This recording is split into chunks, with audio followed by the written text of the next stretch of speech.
All right, we're going to call this meeting to order. This is a meeting of the City Council. It is Thursday, November 13th. I am Lance Davis, so you see him pronouns, serving as president. Will the clerk please call the roll?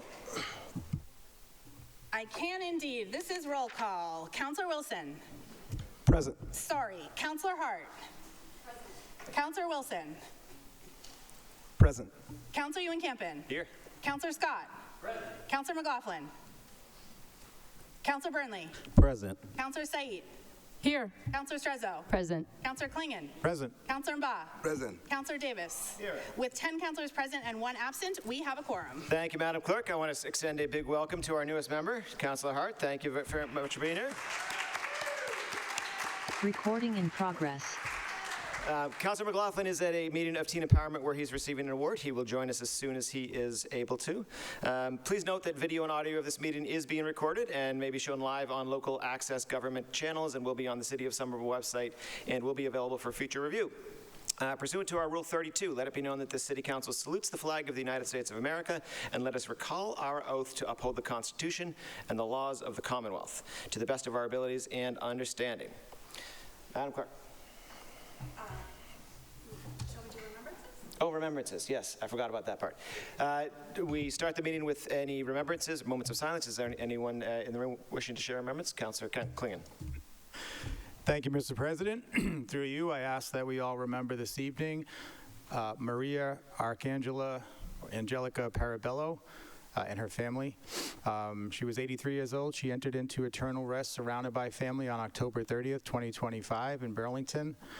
She was born in Gaeta, Italy. Maria brought her warmth and enduring traditions of her homeland when she made her life here in the United States. For 51 years, she was the devoted wife of Guido Parabello, and together they made their home in Somerville. She was a loving mother of daughters Teresa Parabello, Rosanna Parabello, who is the director of community schools out of the Somerville Public Schools. Longtime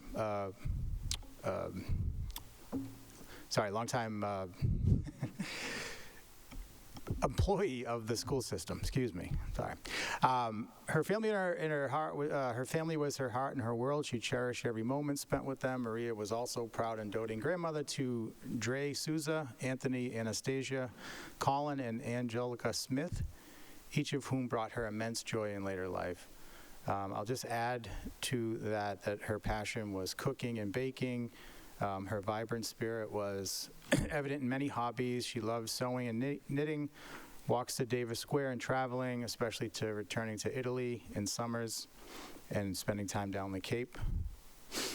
And I just ask that we remember Maria and her family this evening. Thank you. Thank you. Any others? All right, seeing none, I ask that everyone in the chamber rise as you are able for a moment of silence for the aforementioned individuals.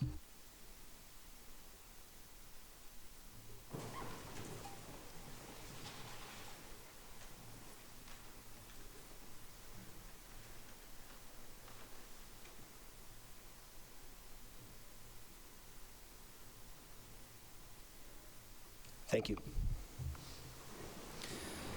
Okay, now, Madam Clerk, let's start at the top. And now, Mr. President, the next item is item 1.3, approval of the minutes of the regular meeting of October 9th, 2025. Seeing no objection, that item is approved. Item 1.4 is approval of the minutes of the special meeting of October 21st, 2025. Seeing no objection, that item is approved. Item 2.1 is a citation by Councilors Wilson, Klingon, and Strezzo, commending Fire Lieutenant Danielle O'Hearn for the publication of her book about and work with a first responder dog. Give a moment for the folks to join us in the chamber here. Councillor Wilson, you going to take the lead on this, or? Absolutely, Mr. President. I'll read the citation.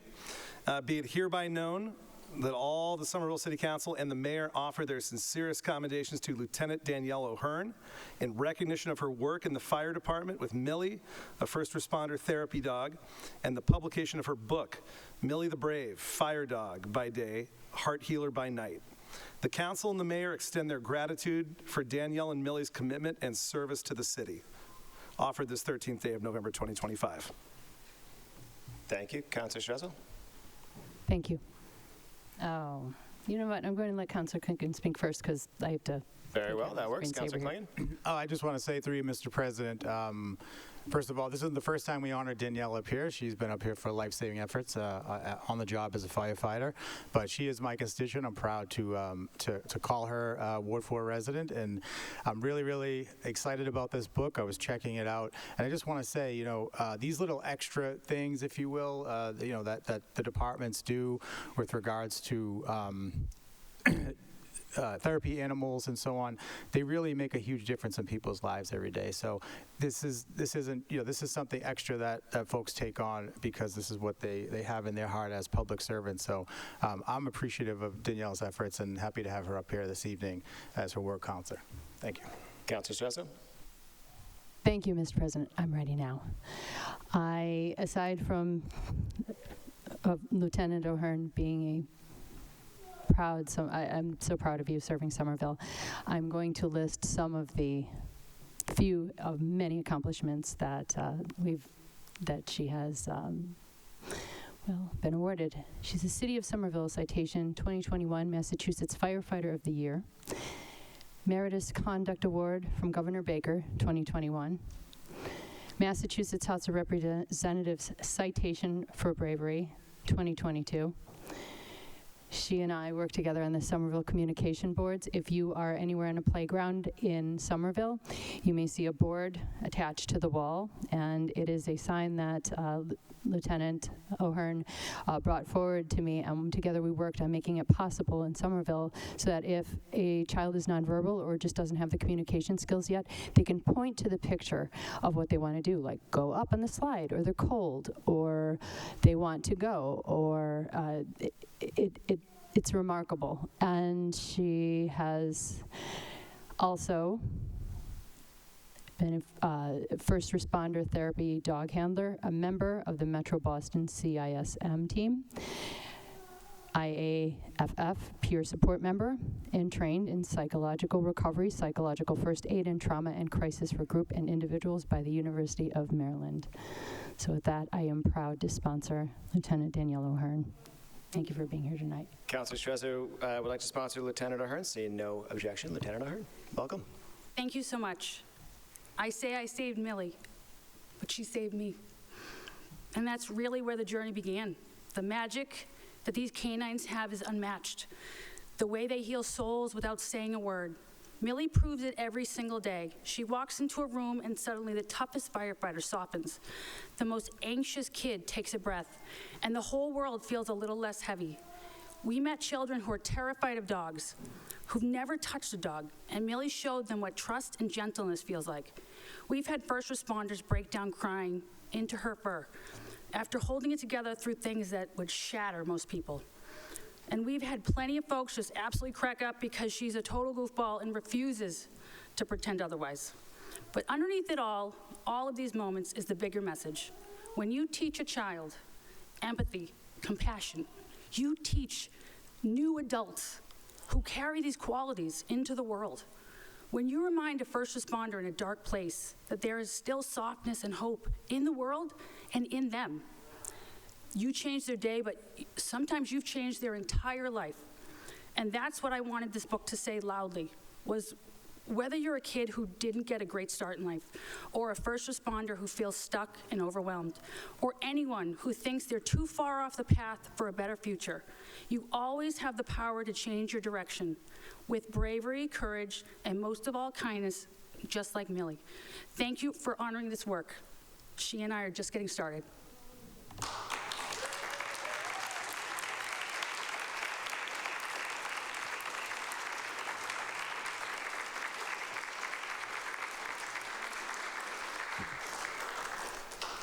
Would you like to take a brief recess so we could take some pictures, Lieutenant? Yes? All right, we'll take a 5-minute recess to get some pictures, then we'll pick back up.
I call this meeting back to order. Thank you, everyone.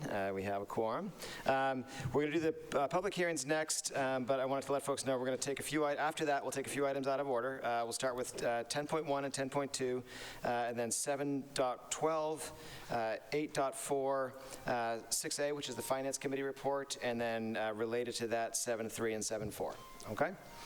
So let's go to the public hearings next. The next item, Mr. President, is item 3.1, a grant of location from Comcast to install a total of 164 feet of conduit and one new vault in Broadway from existing manhole to the new vault at 168 Broadway, continuing to points of pickup at 168, 74, and 76 Broadway. All right, I now declare this public hearing to be open. Is there anyone in the chamber wishing to speak on the item?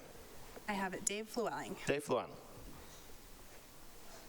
Good evening, Dave Llewellyn, Comcast, 9 Forbes Road, Woburn, Massachusetts. Dave, would like to speak in favor of the Comcast petition to place 164 feet of conduit to provide the service to number 168, 174, and 176 Broadway. Dave, can you hear me? Yes. Thank you. Could you just start over because we missed the beginning part and I want to make sure everyone hears all of it. Oh, I'm sorry. it's not your Dave Llewellyn, Comcast, 9 Forbes Road, Woburn, Massachusetts. Would like to speak in favor of the Comcast petition to place 164 feet of conduit on Broadway to provide the service to number 168, 174, and 176 Broadway. Okay, is there anyone else wishing to speak on this item? No more hands. I declare the public hearing closed. Any discussion? All right, seeing none, that item is approved. Item 3.2 is a grant of location from Comcast to install a total of 223 feet of conduit and one new vault in Cross Street from an existing manhole to the new vault at 5 Cross Street, continuing to points of pickup at 5, 7, and 9 Cross Street. I declare this public hearing to be open. Is there anyone here to speak on the item? Dave Llewellyn. Dave Llewellyn, Comcast, 9 Forbes Road, Woburn, Mass. Would like to speak in favor of the Comcast petition to place 223 feet of conduit on Cross Street to provide the service to number 5, 7, and 9 Cross Street. Okay, is there anyone else here to speak on the item? Okay, seeing none, I declare the public hearing to be closed. Is there any discussion? All right, seeing none, that item is approved. Item 3.3 is a grant of location from Comcast to install a total of 83 feet of conduit in Stickney Ave from utility pole 2 to a point of pickup at 15 Stickney Ave. All right, and now declare this public hearing to be open. Is there anyone here to speak on the item? Dave Llewellyn.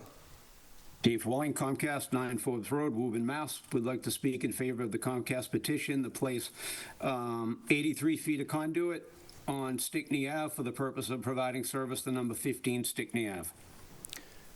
Okay, is there anyone else here to speak on the item? All right, seeing none, I declare the public hearing closed. Is there any discussion? No? All right, seeing none, that item is approved. Thank you.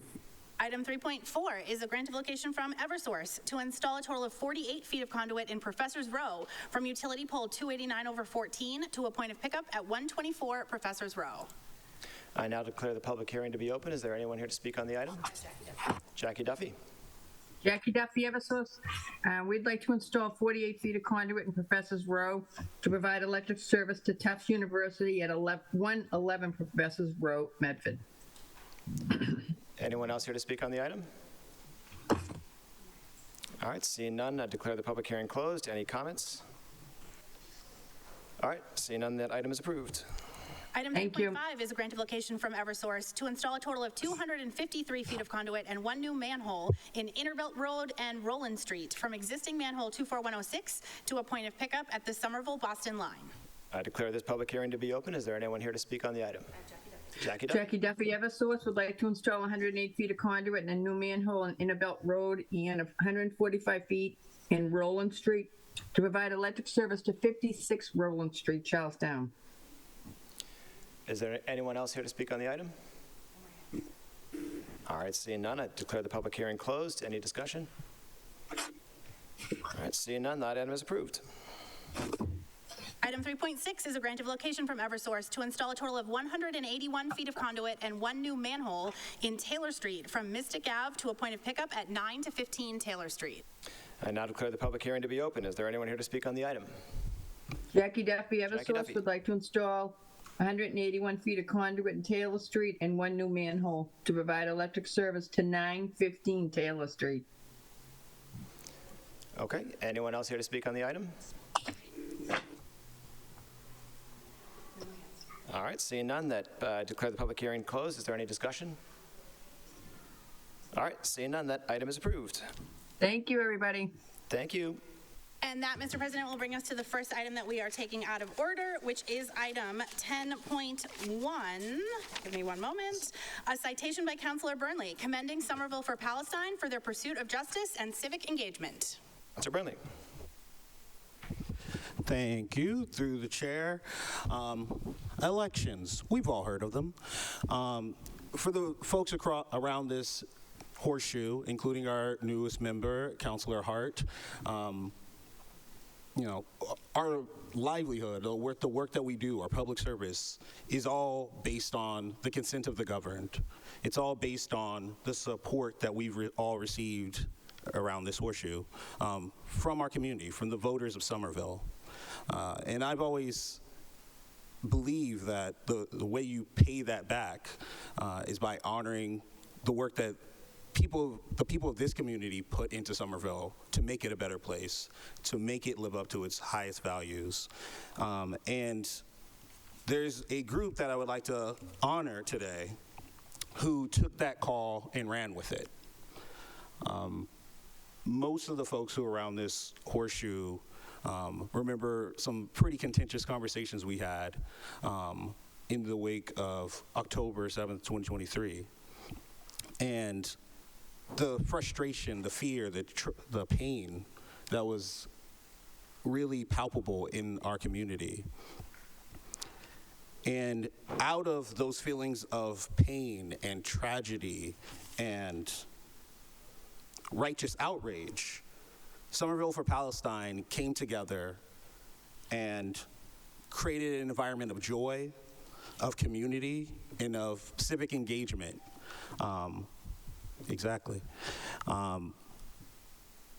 They hosted meetings every single week with food from local restaurants, listened to music, danced, helped each other feel empowered through various trainings.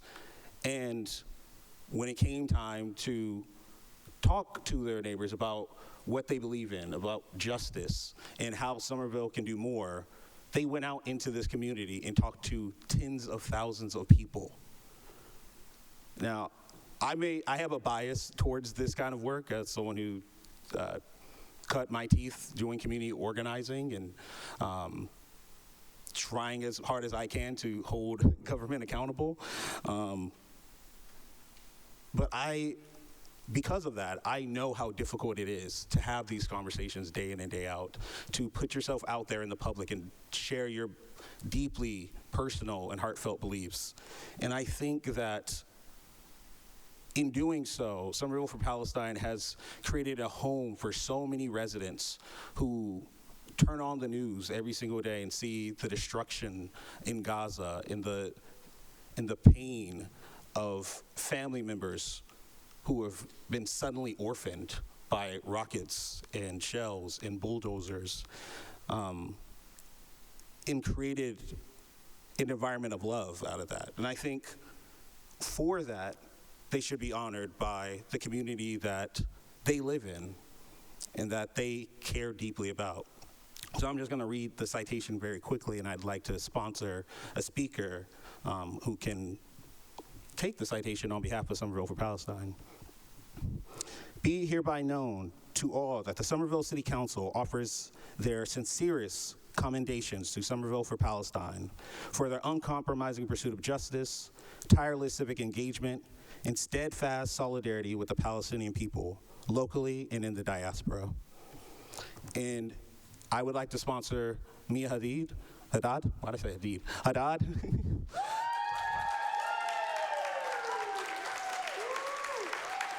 A local resident,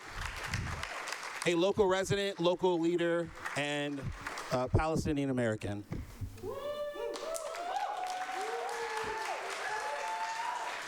Councillor Burnley would like to sponsor Mia Haddad. Any objection? Seeing none, Ms. Haddad.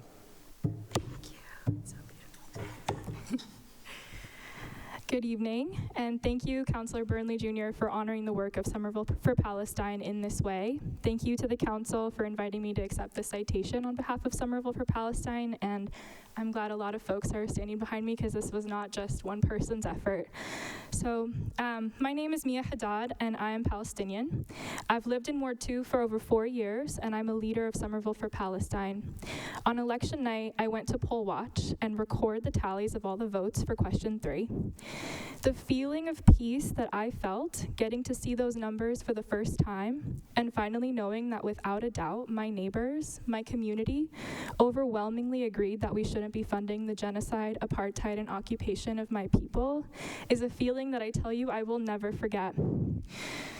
And when myself and our Palestinian leaders stood on stage at the after party and looked out at the crowd of hundreds of people that I didn't know 2 years ago, but now that I could name every single person there, every single neighbor, and all the important conversations that we've had, for the first time in my life, I felt safe, I felt seen, and I felt heard as a Palestinian, that my community believes human rights should extend to me and people who look like me, that Palestine should not be the exception.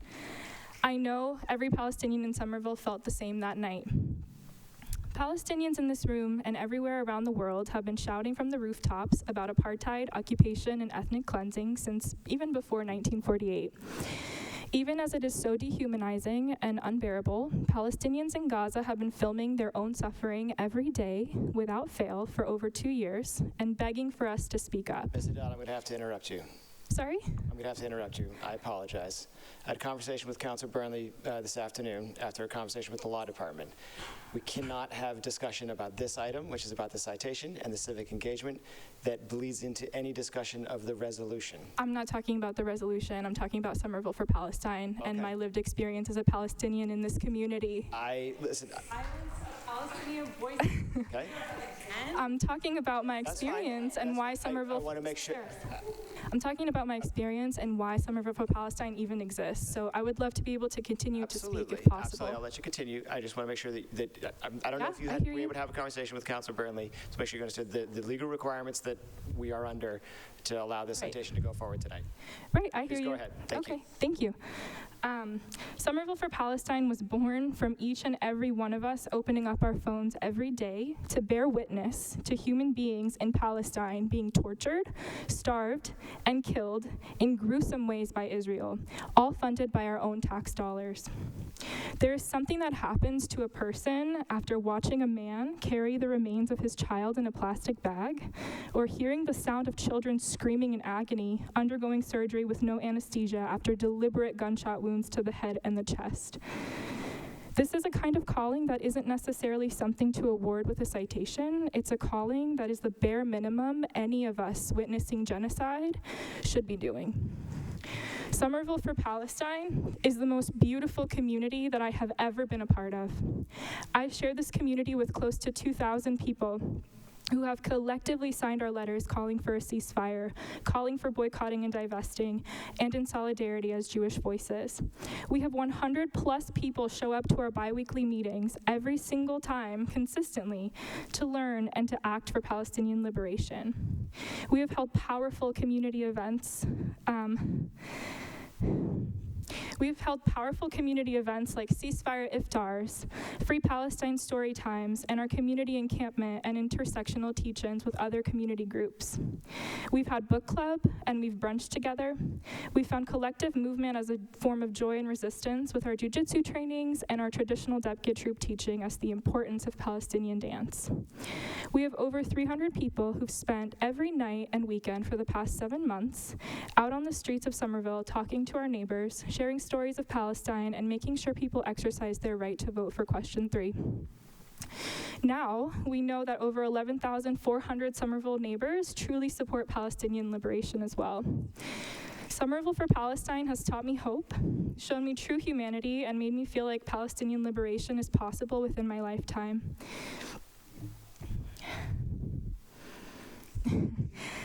We share our skills, we teach each other, and we keep us safe. As Palestinians, this is my identity and my struggle. This is our identity and our struggle. We can't walk away from that. but others who have dedicated the last few years to making change for Palestine here in Somerville come to this from all walks of life, all intersections, and their steadfastness is a testament to our true Somerville values of caring deeply for others. The people of Somerville for Palestine understand that the struggle for Palestinian liberation is an interconnected struggle that reverberates across all oppressed communities. This is the purest form of grassroots organizing, of community care, and of solidarity building. Though some of you might see question 3 or the work of Somerville for Palestine as something to wave off as trendy or divisive, the lived experiences of apartheid, genocide, and occupation are very real for us Palestinians. They are woven in the fabric of our survival. They are the reason I'm standing before you today, and the reason Somerville for Palestine even exists. My family endured horror and violence and became refugees at the hands of Israel's occupation. They attempted to return home many times, but settlers had taken their homes over. They lost everything and everyone they had ever known, and they were the lucky ones. Had they fled in another direction towards Gaza, like many of their neighbors, they would have been in Jabalia refugee camp with others from Jaffa, which today has been annihilated by Israel's bombs. Bombs made by Lockheed Martin, bombs you and I and every Somervillian pay for. 750,000 other Palestinians endured the Nakba, which essentially began over 77 years of ethnic cleansing of Palestine. The Palestinians who survived the Nakba and remained in Palestine, many of which are family members of other Somerville Palestinians here in this room, are forced to survive apartheid, where they are treated as lesser on their land just because they hold Palestinian identification. They are hyper-surveilled, forced to go through checkpoints every day, unable to use certain roads or have certain freedoms, and are forced to endure extensive control over their basic resources. Hewlett-Packard, or HP, a company that we have spent $1.7 million tax dollars here in Somerville over the last 10 years, created and maintains ID card surveillance Ms. Haddad, I'm systems. going to ask you to stop. I'll explain. I would like to be able to continue. I have more to say. I would love to hear anything else you have to say about the subject of the citation, which Sure. is the Sure. community building. So this citation is for me and everyone here behind me's uncompromising pursuit of justice, tireless civic engagement, and steadfast solidarity with the Palestinian people. So I'm standing up here to tell you about that. If you can let me speak. Okay, I'm going to ask you to pause.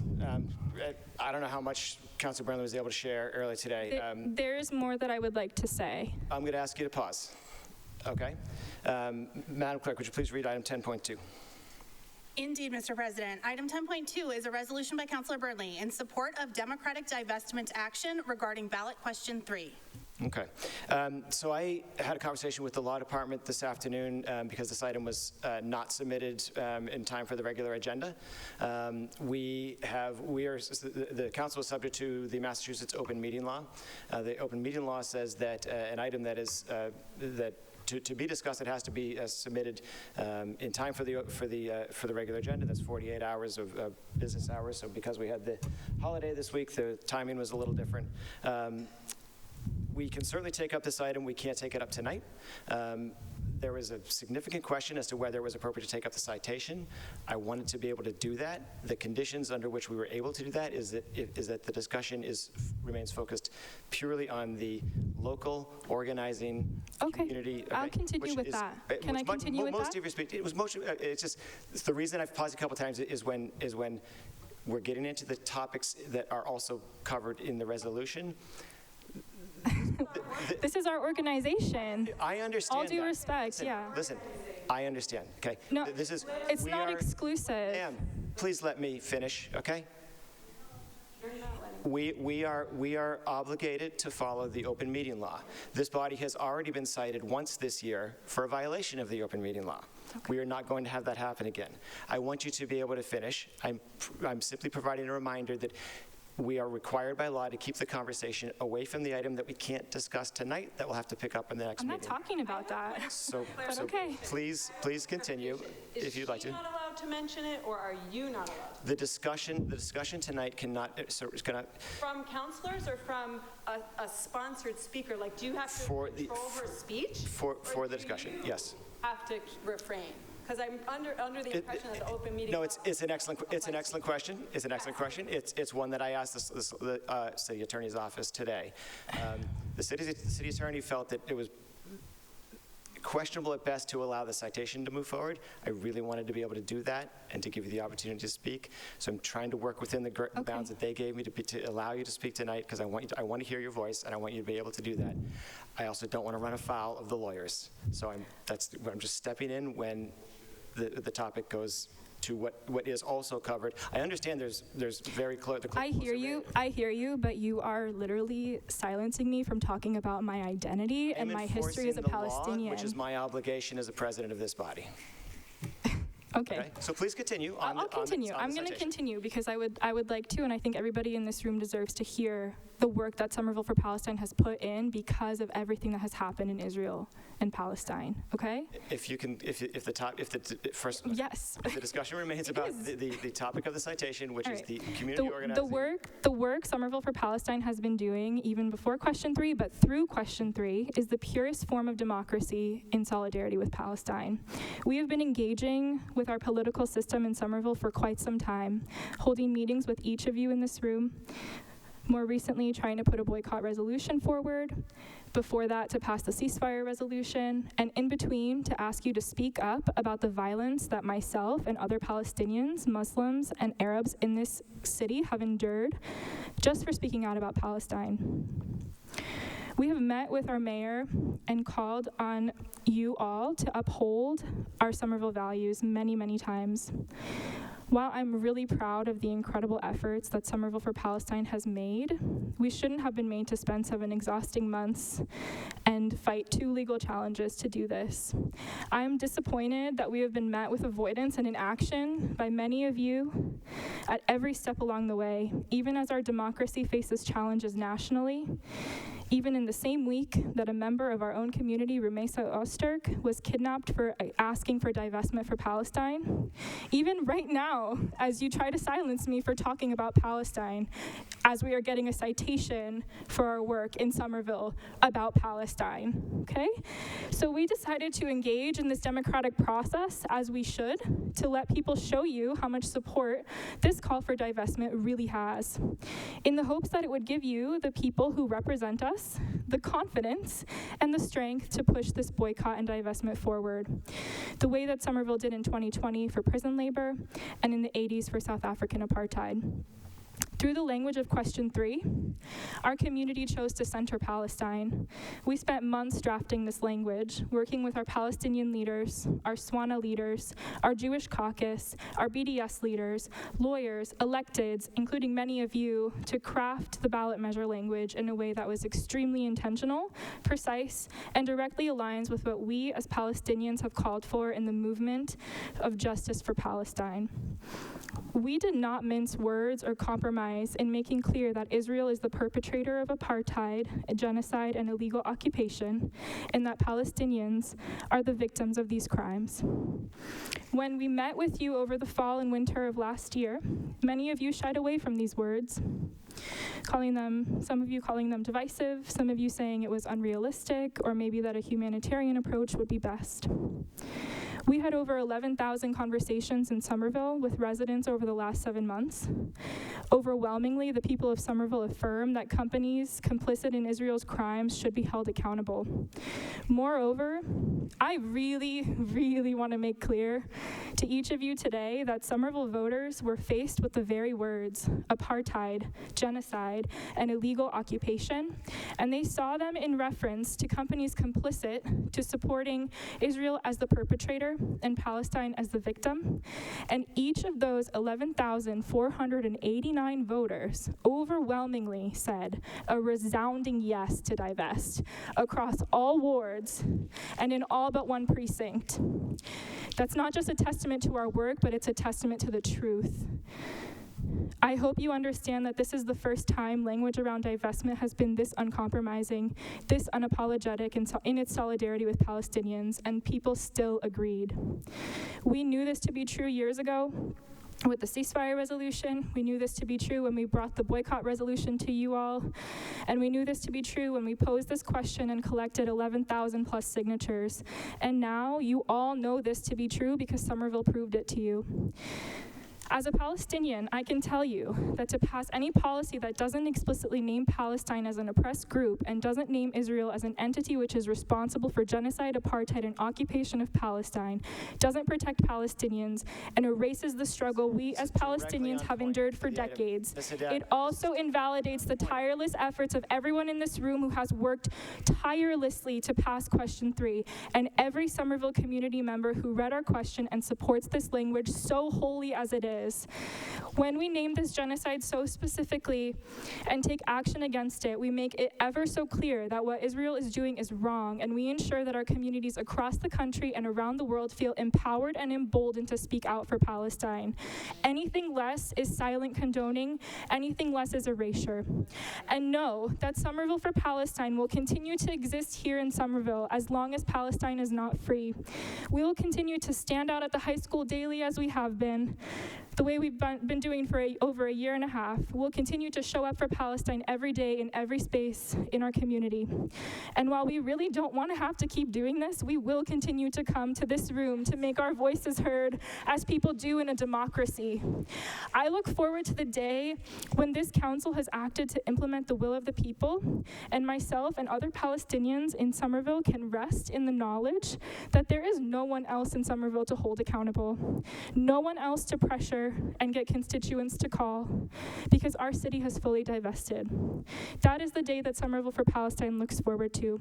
Moving forward, all you really have to do is your job and represent your constituents who voted overwhelmingly to divest from Israel's apartheid, genocide, and illegal occupation of Palestine. Thank you.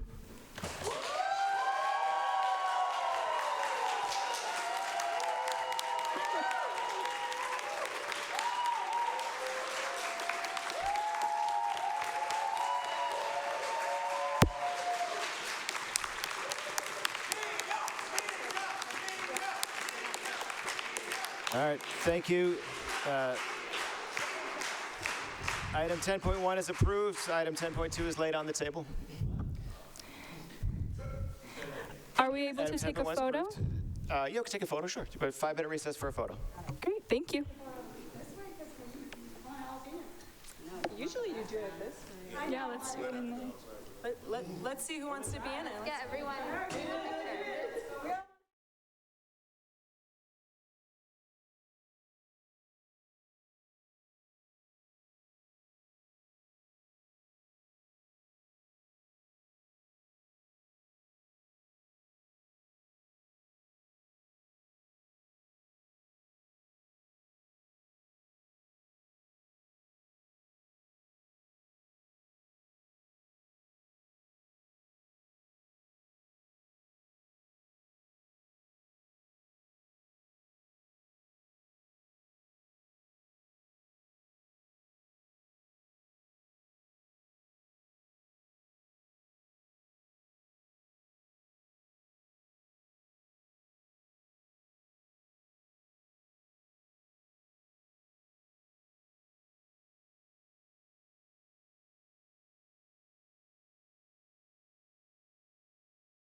All right, let's call this meeting back to order. Quick update on the items we're going to take out of order, councillors. We're going to do 7.12 next, as I said. We're going to push 8.4 to the end of the out of order items, so we'll do 7.12, then the Finance Committee report, and then the corresponding items that are 7.3, 7.4, because I understand the mayor is wishing to speak on those items. So next item will be 7.2, seeing no objection, out of order. Item 7.12 is a request of the mayor requesting approval to accept the in-kind donation of 2 canine animals to the police department for the purpose of providing support to victims and serving as an investigative resource. All right, we have someone here to speak on the item. Could you just please introduce yourself for the record?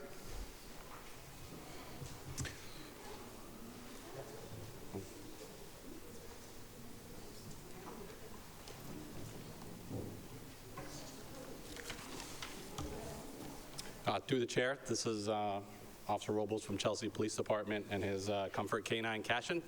We brought along to help as a demonstration. Sorry, could you just introduce yourself for the record too, just so the clerk can get it? Yes, through the chair, good evening. My name's Sergeant Devin Schneider. I supervise the Family Service Unit at the Somerville Police Department. And I said we just brought this Comfort Canine here kind of as a demonstration. As I said, my name is Devin Schneider. I supervise the Family Services Unit at the Somerville Police Department. Our unit investigates some of the most sensitive and complex cases in our community, including sexual assaults, child abuse, domestic violence, elder abuse, internet crimes against children, and hate crimes. Tonight, I'm here to present a proposal for establishing a dual-purpose canine program, one that serves both our victim support mission and our operational needs. Due to the sensitive nature of our investigations, we frequently meet with survivors of deeply personal and traumatic crimes. These cases often involve individuals who have endured sexual violence, child abuse, or domestic assault, crimes that leave lasting emotional scars. Whether the interview is conducted by a police detective or by a certified forensic interviewer, survivors are often asked to recount the most painful and intimate details of their experiences. This process can be emotionally overwhelming as it forces them to relive some of the worst moments of their lives. Our goal is always to create an environment that feels safe and supportive as possible, allowing survivors to share their stories without additional trauma. A Comfort Canine can play a crucial role in helping to achieve that. We plan to acquire 2 canines as part of this initiative. The first would be a general purpose community comfort dog that would be assigned to our community affairs unit. To help support victims, strengthen our community engagement, this dog would be acquired through Pups for Heroes, which is a nonprofit organization that matches rescue dogs with veterans and law enforcement agencies. This dog would serve a same purpose as Cashin here. And the second canine would be a dual-trained canine through the National Computer Forensics Institute, NCFI, capable of both providing emotional comfort and detecting electronic storage devices. This canine would be assigned to the Family Services Unit, where it will assist in investigations involving child exploitation and other digital crimes. The NCFI canine would be specially trained to provide emotional support to victims of traumatic crimes during interviews and to detect the odor of electronic devices.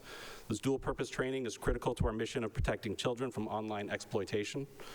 The dog's specialized electronic detection capabilities will significantly enhance our ability to locate hidden devices containing evidence in cases such as child sexual abuse materials, commonly referred to as CSAM. CSAM refers to any visual depiction, such as a photo, video, digital image, or computer-generated file that shows the sexual abuse or exploitation of a child. The term CSAM is now preferred over child pornography because it more accurately reflects that this material documents a crime of victimization, not consensual and not pornographic content. We've already seen the value of these dogs in action. In previous investigations involving CSAM, we've utilized the Massachusetts State Police Electronic Detection Canine Griffin, successfully located hidden electronic devices that human investigators had overlooked. Having our own trained canine would allow us to bring that same capability to Somerville, enhancing our ability to protect children, while also providing trauma-informed support for victims during the most difficult moments of their recovery and participation in the justice process. We've also seen firsthand the impact of our Comfort canines in sexual assault investigations. One of the most severe child sexual assault cases I've ever handled, we introduced dogs during our interactions to support the survivor. The presence of these dogs helped to ease anxiety, enough for the survivor to share the details of assault, something that is often too traumatic for child victims to do. Many child rape cases never proceed to trial because of the emotional toll on the victim, but in this instance, we were able to move forward.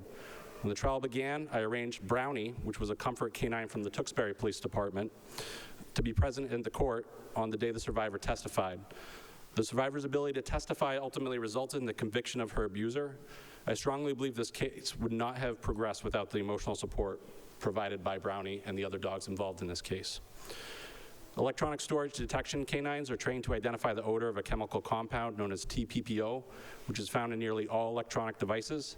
This ability allows them to locate hidden phones, hard drives, cameras, memory cards, and other devices, which often contain critical digital evidence.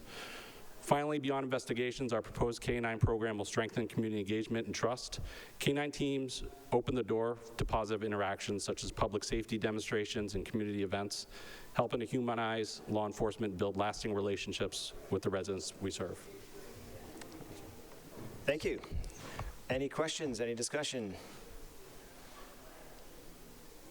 Councillor Scott. Thank you, Mr. President. I'm reading through the materials. It appears there's no terms and conditions on this grant. There's no memorandum of understanding that would require Somerville to comply with other federal requirements here. So with that said, seems good. Thank you, sir. Anyone else? Councillor Strezzo? Thank you. I, through you, Mr. President, to Sergeant. You're a sergeant now. Yes. Yeah, I knew it. When you uprank, I have to put it in my brain. To our sergeant, thank you for your work on this. I know that this has been something that you have wanted to do for quite some time, and will positively impact our community. And it has not gone unnoticed. So thank you. To the chair, I can answer Councillor Scott's question about the requirements for the NCFI dog. There is no memorandum of understanding. The dog is provided by the NCFI. They provide all the training. They provide the funding for the training. It's 2 weeks of training. And they have no memorandum of understanding. They expect us to use our own discretion in how we will use the dog. There's no requirement for us to participate in any kind of federal operations. I note the very questionable tactics that are being employed right now to induce a yes vote on this. Completely at our discretion. Councillor Klingon. Thank you, Mr. President. Through you, I was just... Councillor Klingon, I should note for the dog is going around the chamber and saying hi to all of the councillors. Those are the questionable tactics to which I was referring.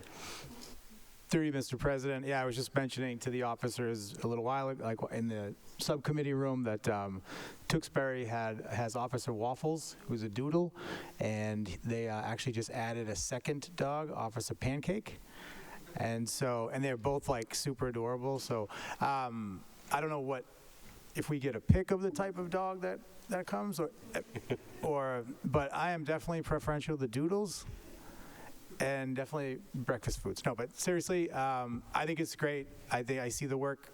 I follow Officer Waffles on social media, and he's serious about his job. And so I appreciate this, and look forward to having a canine hanging around. Councillor Wilson? They're good dogs, Mr. President.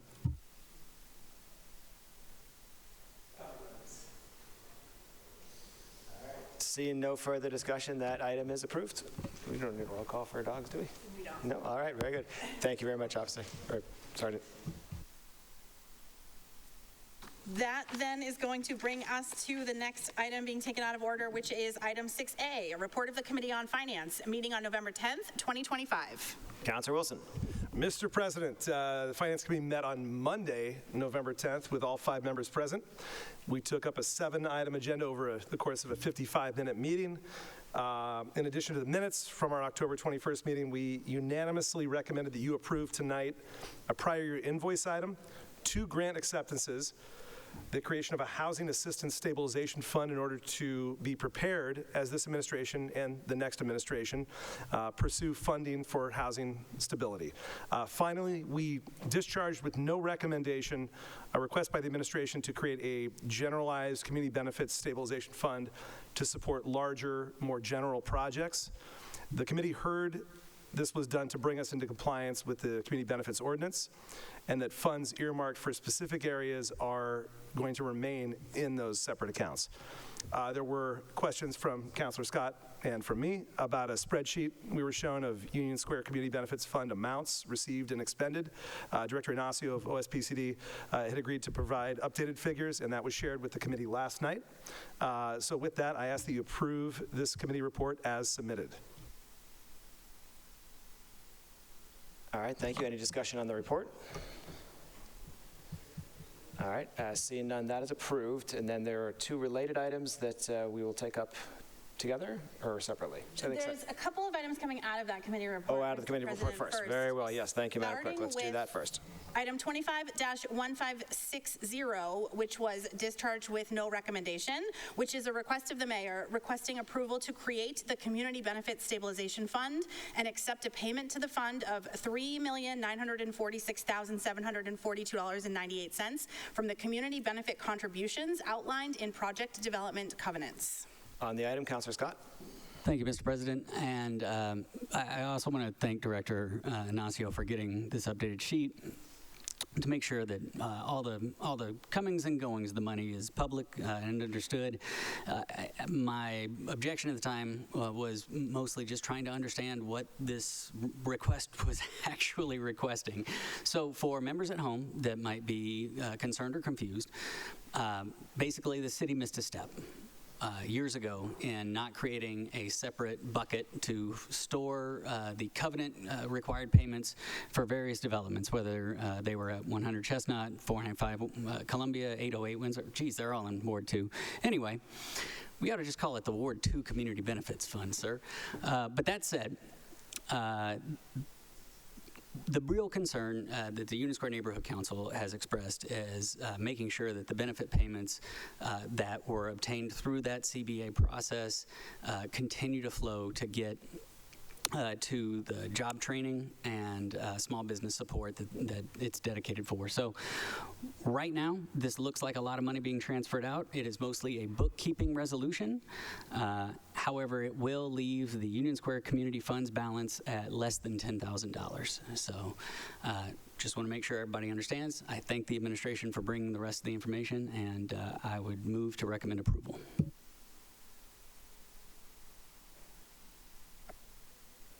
Any further discussion? No? All right, I'll roll call on that one. On the item, Councillor Hart. Yes? Councillor Wilson. Yes. Councillor Ewan-Campen. Yes. Councillor Scott. Yes. Councillor McLaughlin. Councillor Burnley. Aye. Councillor Said. Yes. Councillor Strezzo. Yes. Councillor Klingon. Yes. Councillor Mba. Yes. Councillor Davis. Yes. With 10 councillors in favor, none opposed, and 1 absent, that item is approved. And the next item from the committee report is item 25-1599, requesting approval to create a housing assistance stabilization fund under the provisions of MGL Chapter 40, Section 5B.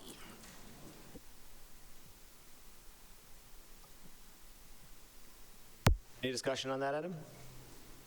All right, seeing none, call the roll. On the item, Councillor Hart. Yes. Councillor Wilson. Yes. Councillor Ewan-Campen. Yes. Councillor Scott. Yes. Councillor McLaughlin. Councillor Burnley. Aye. Councillor Said. Yes. Councillor Strezzo. Yes. Councillor Klingon. Yes. Councillor Mba. Yes. Councillor Davis. Yes. With 10 councillors in favor, none opposed, and 1 absent, that item is approved. And then, Mr. President, those 2 related items that you referred to are Go to those. items 7.2 3 and 4. 7.3, which is a request of the mayor requesting approval to appropriate $875,000 from the Community Benefit Stabilization Fund for food security initiatives. Madam Mayor. Thank you, Mr. President and Honorable Council. Thank you for having me. I come before you. I wanted to, if I may, Mr. President, I want to welcome. We put her in the best seat right away. Pardon? We put her in the best seat right away. Yes. Want to welcome you to your very first city council meeting, certainly as my ward councilor, and congratulate you. So I come before you this evening to request your support for a critical investment in our community's well-being. An appropriation of $975,000 for the community benefit from the Community Benefit Stabilization Fund to address rising food insecurity and the needs across the city of Somerville. I'm going to just tell a little story. Investing in food and food security has been a top priority of my administration. I think, as many of you know, my parents lived through World War II, and youth and young adults in World War II. I'll share a story about my mother. She would it was not uncommon to hear her say, and honestly, she told me this story when I was in my 30s, that she could go 3 to 7 days, sometimes 10 days without food, and recovering after World War II. And this was going into the 50s, until someone in her community said, I can give you some leftover food. I can, there was like for people, workers who were rebuilding, she says, I'm the one that hands out the food. I can wipe the scraps off the plate and put them in, what they would do is paper, put them in paper and roll it up, and she would give it to her at the end of the week. And what my mom did was put it through a food grinder to make patties. Needless to say, we had lots of, she lived until she was 93, had stage 4 ovarian cancer. It's a joke now, but that, what she could have contracted, you know, in that, but built her system to, her body to be very strong. And she lived until she was 93. But it was the community that stepped in. It was a neighbor who stepped in. The need we face here in Somerville is both immediate and growing. Even before the federal shutdown, the impending changes to SNAP benefits and prior cuts to federal food grants were already impacting people facing food insecurity and agencies who work to fight it. Somerville Cambridge Elder Services has lost federal funding that enables seniors to access community meals. Changes to SNAP eligibility criteria will leave more families without the supports they once relied upon. The end of ARPA funding impacted programs our community came to rely on. These are not just abstract policies and funding changes. They represent real hardships for real people in our community.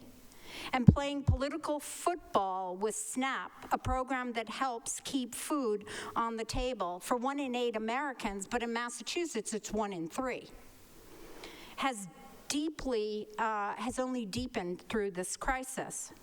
The programs we're requesting your support to invest in today span the full spectrum of food access, Cara cards, and our school food market initiatives. Ensure that families and students have greater access to resources they need. Supporting community meals, frozen meals, and a restaurant meal voucher program ensure that those who cannot easily prepare their own meals still have access to nourishment. The senior taxi program will restore the critical transportation link that connects older adults to hot meals and community connection at our senior centers. And $500,000 of the appropriation would go directly to organizations doing daily essential work of feeding our community. You know, that's the neighbor. It's the community member. It's the person who saw my mom, but it's we see our residents here. I want to take a moment to recognize these extraordinary partners, the Somerville, would you stand if you're represented here? The Somerville Homeless Coalition, Shepherd's Kitchen, Elizabeth Peabody House, Food for All, Connection, Food for Free, the Dormition of the Virgin Mary Greek Orthodox Church Family Table, and Somerville Cambridge Elder Services get needed food to our neighbors when there's nowhere else to turn. Thank you.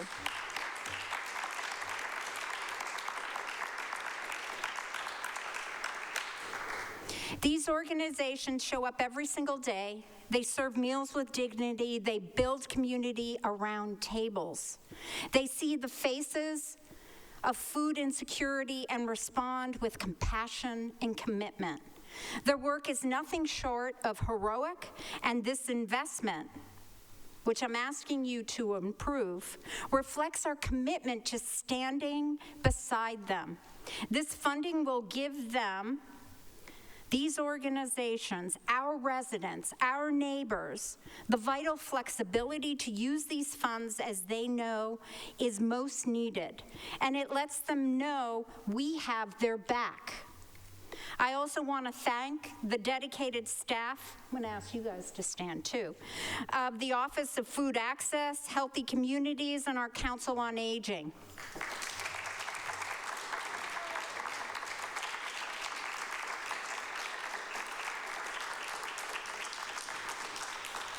Director Carroll and her team have worked tirelessly to identify gaps, coordinate responses, and ensure that every dollar reaches those who need it most. Their expertise and compassion make these programs possible, and your support ensures this is possible. This council has consistently demonstrated its commitment to food security through support of my administration's request and your own proposals for it.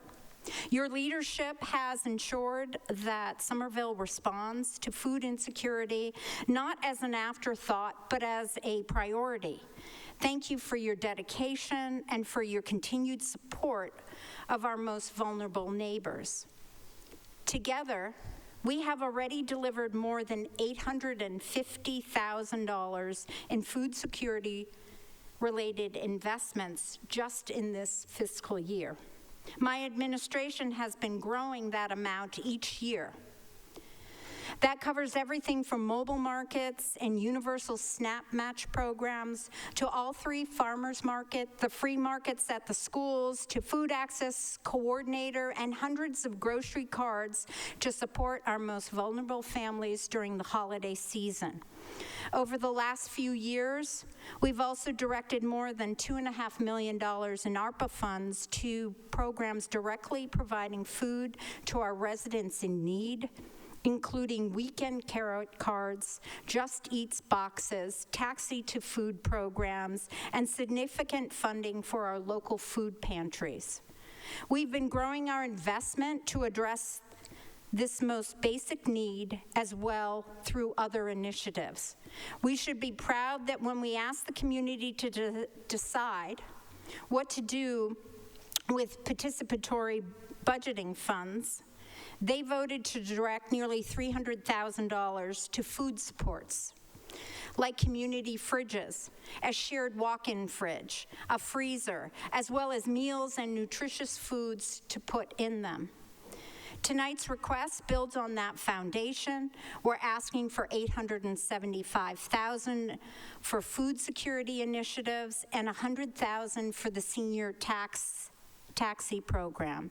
These investments will provide staple foods, community meals, grocery cards, and ready-to-eat foods for high-risk populations, as well as those struggling to make ends meet, our public school students, homebound individuals, those with limited kitchen access, food pantry users, SNAP clients, and older adults, and workers whose dollars just don't stretch far enough.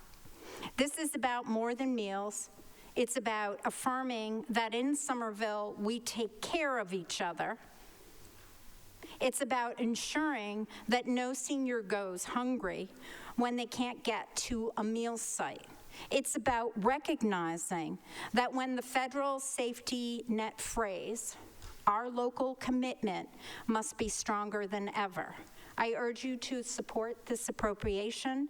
Together, we can thrive and strive to ensure that every Somervillian has access to the nutrition they need and deserve.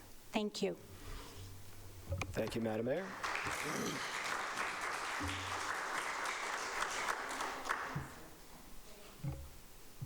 Director Carroll, let me ask, is this, Madam Mayor, should we apply your statements to both the food security initiatives and the senior taxi program? Yes. Okay, so Madam Clerk, could you please read 7.4 into the record just so we can take those up together? Thank you. Of course, Mr. President. Item 7.4 is a request of the mayor requesting approval to appropriate $100,000 from the Community Benefits Stabilization Fund to support the senior taxi program.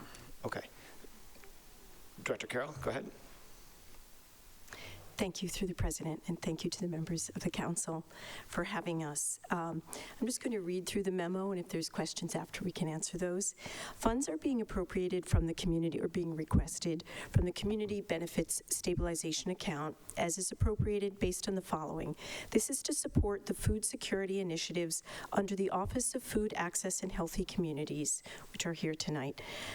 Food security initiatives. With this funding, we will be able to support the food access gap by supporting organizations that provide food security services to people experiencing food instability. This includes staple foods, community meals, grocery cards, ready-to-eat foods for high-risk populations, including but not limited to Somerville Public Schools students, homebound individuals, and people with limited kitchen access, food pantry users, SNAP clients, and other adults. I want to note that the OFAC office convenes a monthly food coalition meeting in which they are in constant communication with many of our partners here tonight, assessing those gaps and working together to address them, and also to get the resource, to communicate resources out to all of those vulnerable groups that we just mentioned. There is also a food assessment process underway this year that has helped to clarify where some of these gaps are, and that group will work through those as well.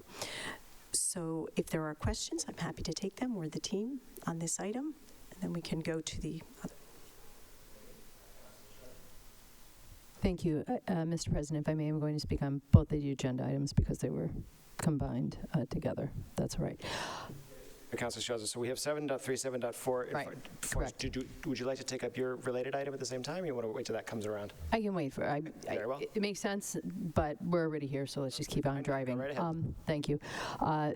Through you to Director Carroll, but also Madam Mayor, I want to thank you very much for investing in this crisis of food insecurity, for being responsive, moving fast, and taking this extraordinarily seriously.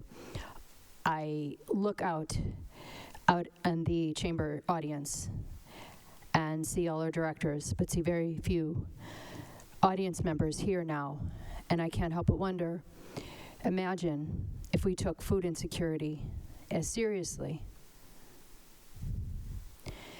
And I want to say that I remember when, Madam Mayor, it was your first term, when the senior taxi cab program, it was started as a COVID response pilot program 1 year, and it evaporated.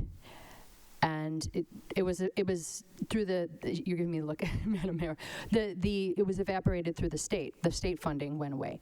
And seniors were saying how helpful this was in Somerville.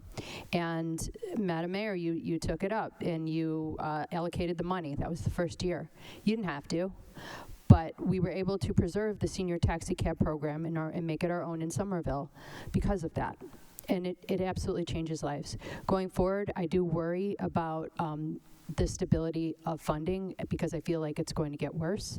And I feel like we have to get really creative with solutions, meaning that we're going to have to call on our Somerville residents, perhaps fill a chamber of standing against food insecurity and doing everything we can to solve hunger. If that is a priority in our community, we're going to really have to pull together as community members, and including finding ways to get our neighbors who are homebound and unable to access a food pantry to an actual to food. But I really appreciate the work that you're doing with this and the money you're putting forward for this. So thank you, and thank you for stepping up, taking this seriously, and moving quick. That's it. Thank you. Councillor Klingon. Thank you, Mr. President. Through you, happy to support this evening. I think this is a really great way to use these funds. It actually gets me thinking sort of about the community benefits ordinance that we put into effect a few years ago, and how, you know, some of us struggled with, actually Councillor Scott sort of brought up, where, you know, well, if we have this general fund, does that water down, like, you know, certain areas that used to be the money was accessible based on where the project was. I don't know if we'd be able to appropriate this money to this particular issue if that was the case, if it was sort of had to be tied to a certain area or project. So I think this fund is a great idea by the mayor's team, and you know, this is a good use of this money. As somebody who grew up, you know, eating welfare cheese and borrowing eggs and milk from next door neighbors, you know, I know what it's like to be on that type of assistance. And when with what's happening right now and the stoppage of all of those funds, I think it's more important than ever that we get this done tonight. So I'll be supporting it. Thank you. Thank you. Other discussion? Councillor Scott. Thank you, Mr. President. I just want to applaud the administration on this effort to put this money into play quickly. I understand there, again, as you said, some communities may say, well, it's playing a little fast and loose, but right now there is incredible need, and that need is not one that can wait. So I really appreciate this action, and I would just say there is, as our safety net continues to collapse, there are more programs that need urgent backstopping, and it's my hope that before the end of the year, we will see some cross-administration collaboration to ensure the continued functioning of, for example, Head Start, which supports 120 kids and families in our city. So appreciate this action. It gives me hope for the future, and makes me proud of our local government. Thank you, sir. I saw Councillor Ba and then Councillor Wilson.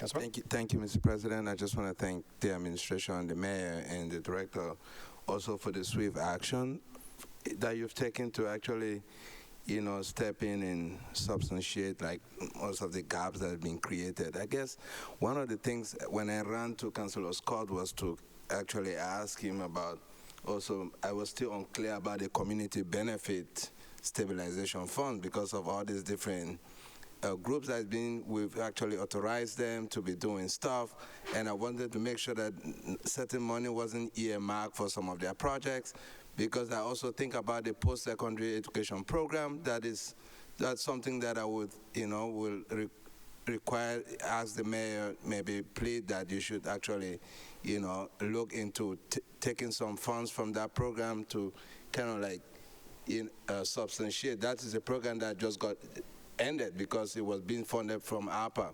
So this is a program that actually helps, you know, like kids from the high school that can navigate the college process. You know, they are from like marginalized communities, and that program is ended. It's helped like 100 kids. So every year for the past 3 years, like 30 kids every year. So, but now it's just vanished. I just think that, you know, this is the kind of, you know, valuable use of funds that we can actually tap into and continue to kind of like help our community members. So thank you. Okay, thank you. Councillor Wilson. Yeah, Mr. President, I want to thank the administration for bringing this forward. I want to thank our city staff and our community partners for all the work they're doing on this. I want to highlight something that the mayor mentioned in her remarks, which is if you're sitting there thinking, well, wait, didn't we just solve isn't the federal shutdown over? Isn't the SNAP thing? This is not about the SNAP situation. This is about a situation that existed prior to that. That if you've seen out there on social media, perhaps the efforts to raise funds to replace some of the efforts through our schools to get food into families' hands. This was a dire situation before the government shutdown. That made it that much worse. So do not think for a second that just because SNAP is back and those cards have money on them again, that this situation is solved. There are serious problems beyond that. Thanks. Okay, Councillor Said, and then go back to Councillor Strezzo. Through you, Mr. President, I would like to thank the administration for this action, for acting fast and stepping up to make sure no neighbor goes hungry. And thank you, city staff, all community partners, and yeah, especially right now as our federal government is abandoning our most vulnerable neighbors. Thank you. Councillor Strezzo? Thank you, Mr. President. Was on, but Tom. Thank you, Mr. President. Since we do have the directors here after this, can we read the agenda items that I put forward on food insecurity as well, like after this? Councillor Clayton? Thank you, Mr. President. Through you, just a quick question. I meant to ask a question at the end of what I said, which was if you could just give maybe it's in the memo I didn't see, but how are you dispersing those funds in terms of the different organizations, like Elizabeth Peabody House, how much, if you could just briefly describe that and what your thought process was in that? Yeah. Thank you for the question. And through the President, these are the details we are working through right now. The OFAC team, as I said, they have a monthly food coalition, so it's not like we're starting from ground zero in determining these needs. They're working closely year-round with our partner agencies and understand where some of the gaps are to begin with. So we will continue to work with them and refine both the gaps and the needs and try to just make distributions based on what our partner agencies are telling us they need. So we're working with them closely right now, and we'll come back to you with finalized plans and agreements. That's great. Thank you, Mr. President. Yeah, I trust all the community partners in the room that they are closest to the people who are the most in need. So that's all that really matters. Thank you. Thank you. Thank you. So seeing no further discussion, we need a roll call vote on these two items. We can do that together. At Councillor Strezzo's request, unless there's an objection, we can then take up 4.4, 4.6, and perhaps 4.8, Councillor Said. So we can stay on the same topic and then move along from that. So very well. So on the two items before us, Madam Clerk. Yes, on items 7.3 and 7.4, appropriating $875,000 from the Community Benefit Stabilization Fund for food security initiatives and $100,000 from the Community Benefit Stabilization Fund to support the senior taxi program. Councillor Hart. Yes. Councillor Wilson. Yes. Councillor Ewan-Campen. Yes. Councillor Scott. Yes. Councillor McLaughlin.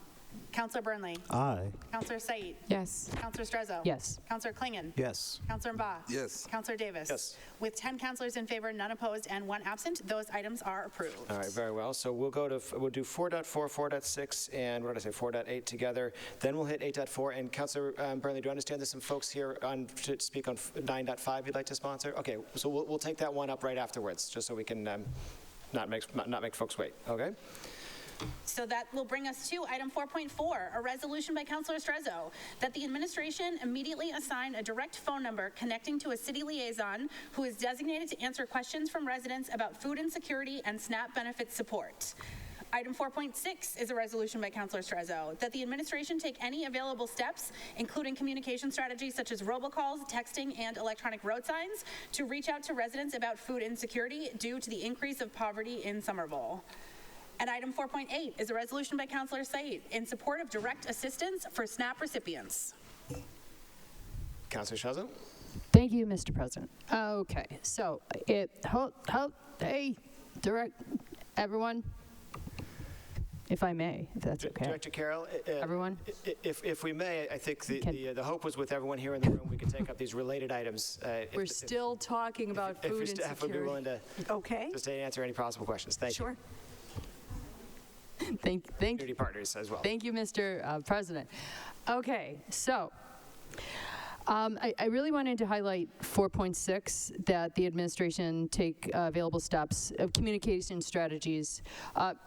Madam Mayor, no, no. Madam Mayor. No. Hi. Through you. Thank you. We're taking up 3 items that are directly related to the 2 appropriations that we just made in hopes that with yourself and the director here in the room, we might be able to answer questions on those items. If you'd be willing to stay, that'd be great. No, yeah.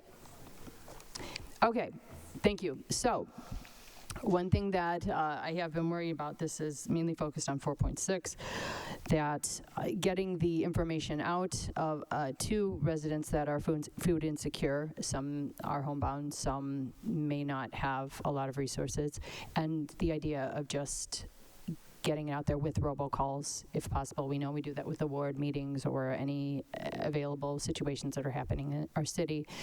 Mr. President, through you to Director Carroll, and just an idea if we can possibly use that for the even just for the signs occasionally, or different strategies to really make sure that residents loud and clear understand that if they are facing food insecurity, that they have numerous options to choose from. I know that we have 311, and I have heard of some residents calling 311. I hear not that many, which gives me a little hope, but at the same time, we don't know, and maybe just people don't know what resources are available or where to go. A lot of people that, from what I'm hearing, are experiencing food insecurity sometime for the first time, and this is devastating, and I don't know what we're about to face coming in the months ahead and the years ahead, so we have to get as creative as we can. That's all. Thank you. Dr. Carroll, are there communication strategies or resources we might be able to? I'm happy to answer through the President. Thank you for the question. This is something we spend a lot of time thinking about, and especially recently, we are certainly, so first of all, there's a number of mechanisms. I'll run through them, and if you have questions, the team is here. For seniors, again, 311 is a good starting point for anyone. 311 is going to route calls to our OFAC office, who will connect folks to services, or to the Council on Aging, who, if it's in regular business hours, they will pick up the phone and make the connection and organize for food to be delivered. If it is after hours, we are consistently directing those seniors to the project. Nope. Ashley can tell me. Project. Just a moment. The Project Bread hotline after hours number.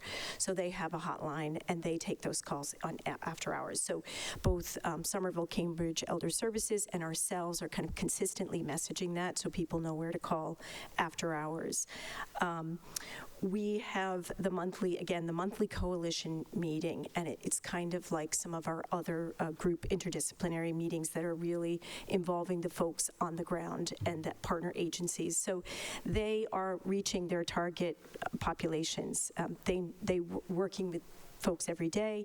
They know how to reach them.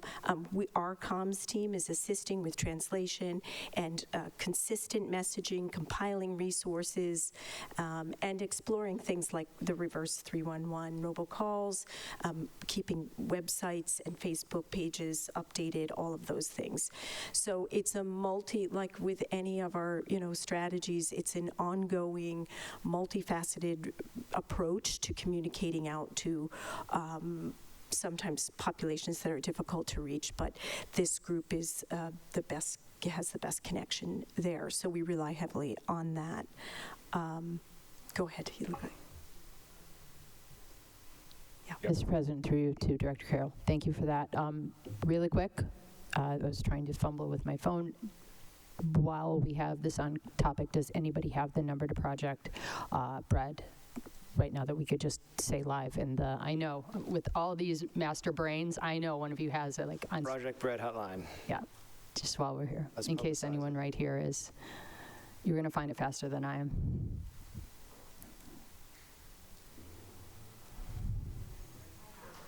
Madam Clerk.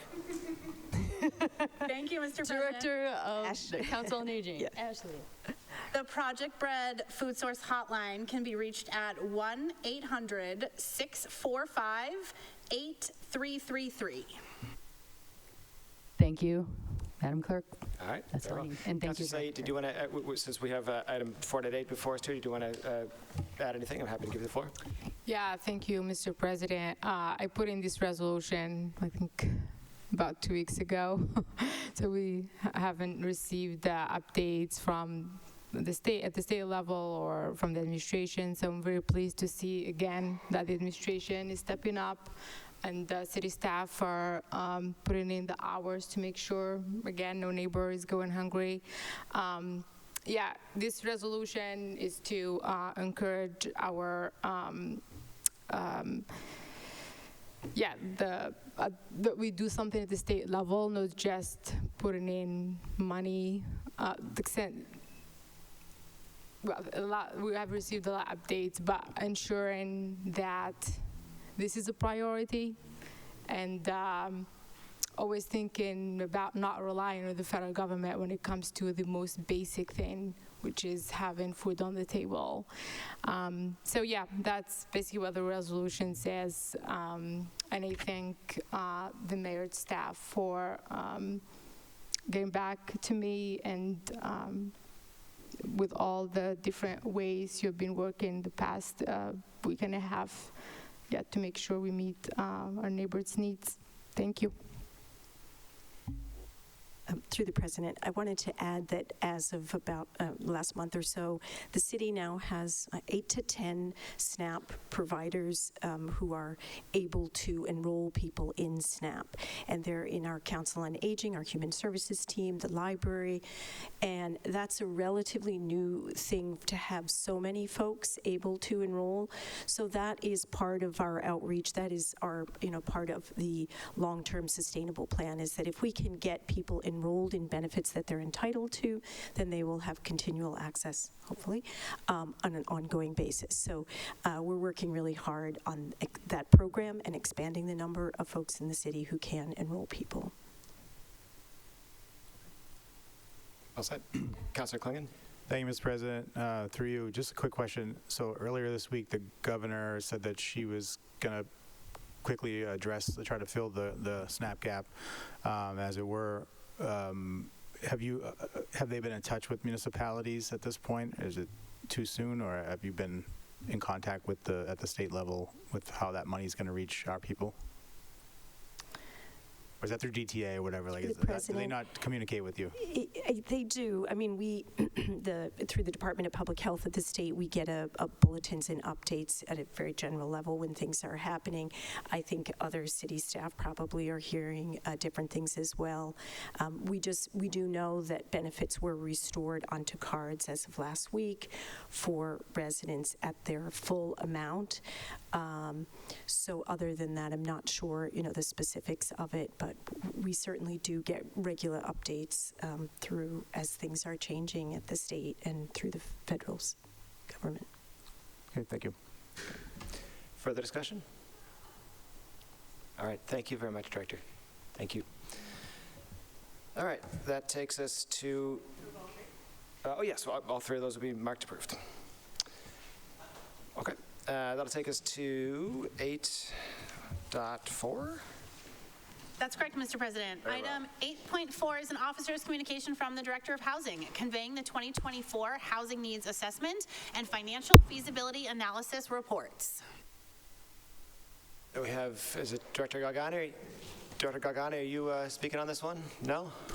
Who do we have from the administration to speak on this one?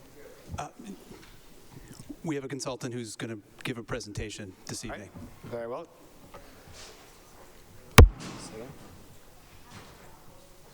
Good evening, everyone. One moment. Let's we want to give the clerk a chance to get the presentation up so everyone can benefit from it. My apologies. Tom told me to talk, so I talked. Good to go? All right. Very good. Please introduce yourself for the record and then take it away. Sounds great. My name is Kyle Talenti. I am the president of RKG Associates. We're an economic development real estate planning consultancy. Offices here in Boston and in Washington, D.C. I want to thank you all for the opportunity to be here tonight. I am going to do my best to be as brief as possible and cover this very comprehensive process study that we just did. I don't know, am I controlling it or do I have to tell someone to flip the slides? Okay, all right, next please. So I just kind of want to talk to you. We did two kind of studies. One was a housing needs analysis. We updated the housing needs analysis that was done about 4 years ago. Okay, is that better? Okay, sorry about that. Not being loud enough is something I've never been accused of before, so thank you very much. We did kind of two studies. One was updating the housing needs analysis, and then we did a financial feasibility study to understand, in particular, the housing inclusionary zoning policy, but we looked at a number of things. And so I'm going to start talking a little bit about what we learned from the housing needs assessment. First thing, and these are just high-level stuff. Hopefully you've all read the entire report. I know it's been shared with you, so you're probably all familiar with this stuff. But one of the things we learned is much of your income-controlled housing is located east central Somerville. That's not necessarily a good or bad thing, but we're going to talk a little bit about the analysis that we did looking at different areas of the city and why that could be part of a challenge. But there are other things that we've learned. Several of your existing restrictions on projects are coming due, and so one of the things we learned through this process from a housing needs is preservation of existing affordability is going to be equally as important as the delivery of new affordable housing. And the conversion of condos from apartments and luxury developments is really putting a strain on the availability of price-appropriate housing, particularly at lower income levels. Next, please. And that imbalance has been continuing as demand continues to outpace supply. I want to be very clear, this is not an issue unique to Somerville. It's the entire Boston metro area, but the reality is there's more demand for housing than there is supply of housing even being built, and that if you understand the basics of economics that means prices are going to continue to rise. In our analysis, what we've learned is the greatest unmet needs right now are owner households earning above 120% of AMI, and that ranges between $120,000 and $180,000 depending upon the size of the household, and for rental households at about 50% of AMI, which will range from about $50,000 to $65,000 annual income based on the size of the household. Next, please. The final piece I wanted to talk about this is that imbalance also has impacting the socioeconomics of the community. You're seeing a decline in family households and households with children. That's not terribly surprising as we're moving towards multiple income households to be able to afford to live here. You're seeing a growth of older adults and residents with disabilities. That has an impact from a housing needs perspective. Part of it is, a lot of it is legacy owners that have lived here for a long time, can't afford to move to the new place because it's so expensive to get in the housing these days. But also the reality is that as you're looking at new development, things like universal design, for example, is a consideration as you increase of folks that have disabilities. And then another impact is the racial and ethnic diversity decline here in the city. And from a housing perspective, if you look at the data, households of color, particularly immigrant households, tend to be larger and also tend to be more multi-generational. And so from a housing needs perspective, the needs for some larger units was something that we learned that came out of the back end of this. Thank you very much.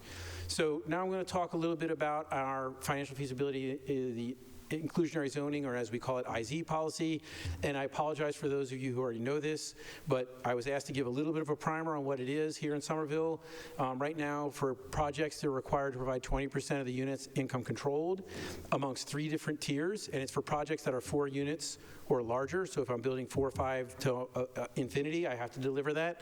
And we're going to talk a little bit about the impact of the size of the project in just a moment. But there are 3 tiers. The income thresholds identified differ for ownership and rental. For rental, tier 1 is 50% of AMI, tier 2 80, tier 3 110, and then for ownership it's 80%, 110, and 140, which reflects the price differentials between rental and owner.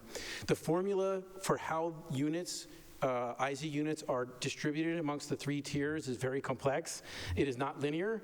I think I'd have to spend the entire rest of my time explaining to you how that works. But the point is, it does distribute all the units between those 3 different tiers, and we're going to talk a little bit about that in a moment. And then the city also has a buyout or a fee in lieu option if a developer doesn't want to provide affordable housing, and there's a formula, and we're going to talk about that too. Next, please. So I'm going to start with the Cliff Notes, and then I'll get into the study materials for the final test.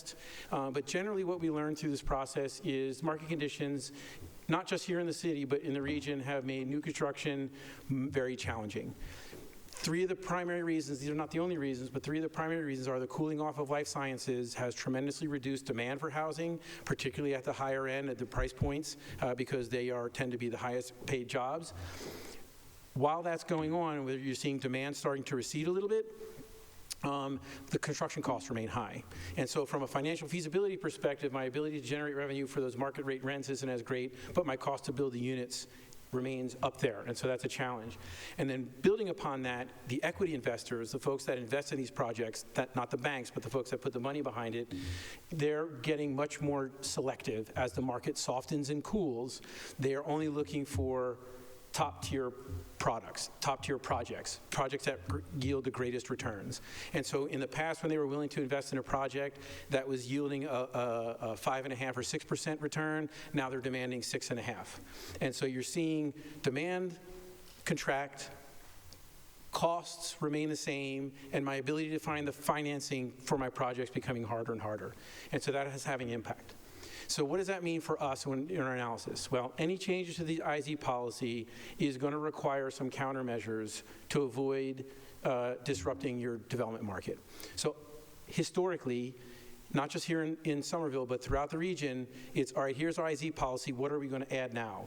What are we going to add now? We're going to build upon that. Unfortunately, the market right now, at this point in time and into the near future, doesn't really support that. If you do something like that, our concern and what we're going to talk about tonight is you're going to create the challenge where it's infeasible for people to do any sort of market rate development. And so it could slow down and even stop development altogether, which once again, if you understand economics, supply continues to go down, but demand continues to stay up. It continues to erode around affordability of even existing units that are here.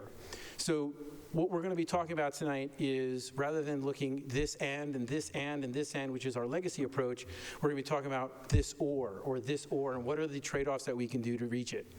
Our ultimate recommendation is, if the city is looking to make any changes to the IZ policy, at least for the short term, is identify the goal, the housing goal that you want to achieve, and then adjust a policy to achieve that. Because right now, we're not in a position from a financial perspective, to try and meet multiples at the same time. And we're going to talk about that in just a moment. Okay? So now kind of into the analysis. We were asked to test, is the policies working in the current market, and then what are some of the policy changes that we want considered, and how that will that impact it?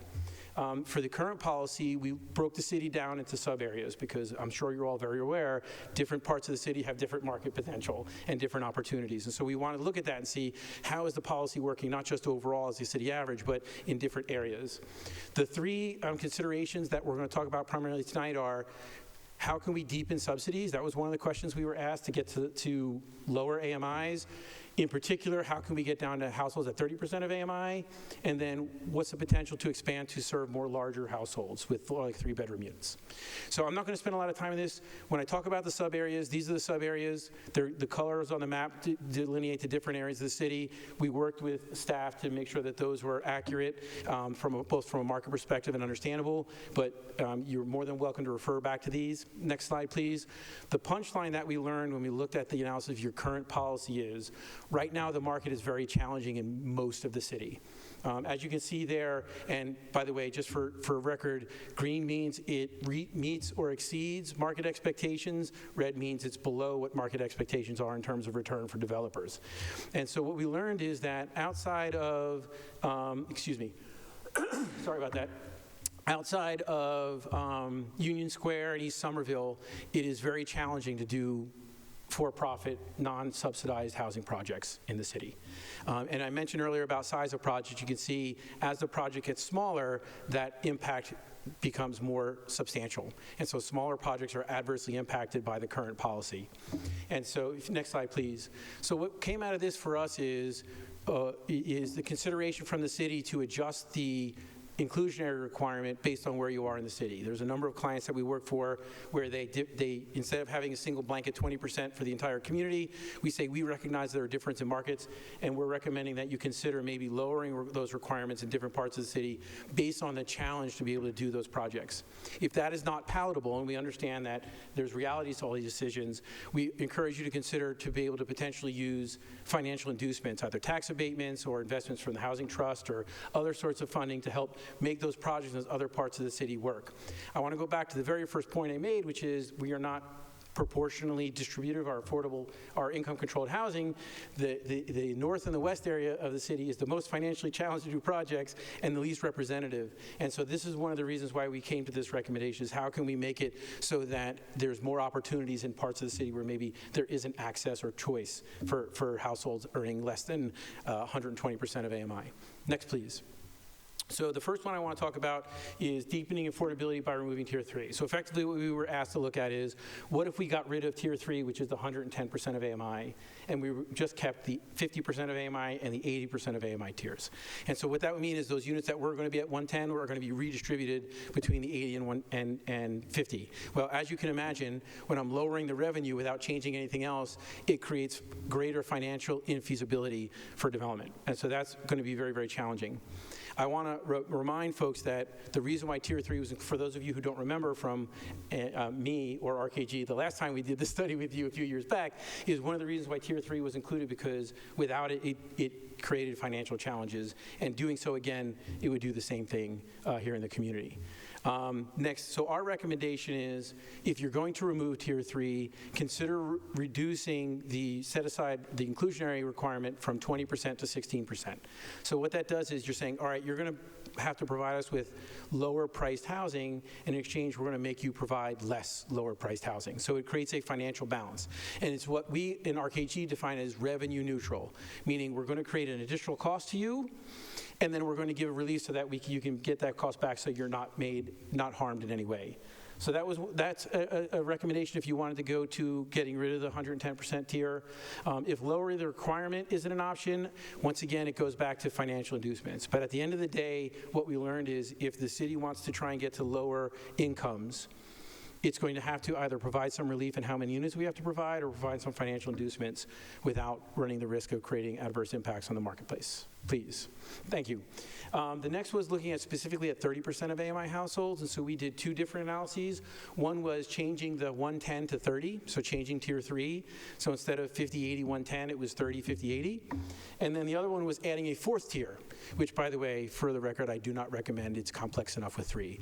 But we also looked at it from a fourth tier, which would be a 50, 80, 110, and then 30% of AMI. As I'm sure you can imagine, by changing the 110 to 30 had more dire financial impacts on feasibility than just adding a third.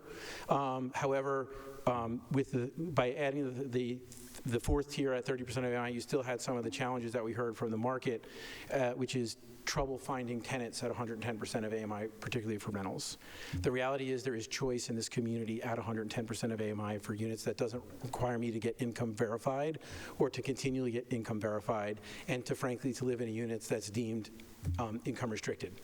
And so we heard from the marketplace that they're having a hard time filling those units. And that's not unique to Somerville. We've heard that in Newton, we've heard that in Lynn and other communities where I've done similar work. And that also creates financial challenges. Next slide, please.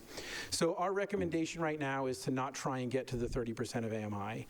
There's a number of reasons for that. One, 30% of AMI units generally are restricted, are part of income or public assisted housing, whether it's a LIHTC project or public assisted housing. And frankly, for-profit developers really aren't set up to serve households at those lower incomes, particularly when they come with social services needs or physical disability needs. Often those units are generally better off in areas where there's a critical mass of demand, so providing those services makes a whole lot of sense. So that's one of the biggest challenges, is trying to get there. The next is generally 30% of AMI units are tied to a housing voucher. If you're familiar with Section 8 housing choice vouchers, generally 30% of AMI units are tied to those. And so to go to 30% of AMI and you want it to work financially, you would need to commit vouchers to those units to be able to make it work financially. And not only commit vouchers to those units, commit vouchers at the full potential value of those vouchers. And so that would be, frankly, to hit financial feasibility, to get to revenue neutral, you would need to provide vouchers and provide them at the full value of the vouchers to make it revenue neutral.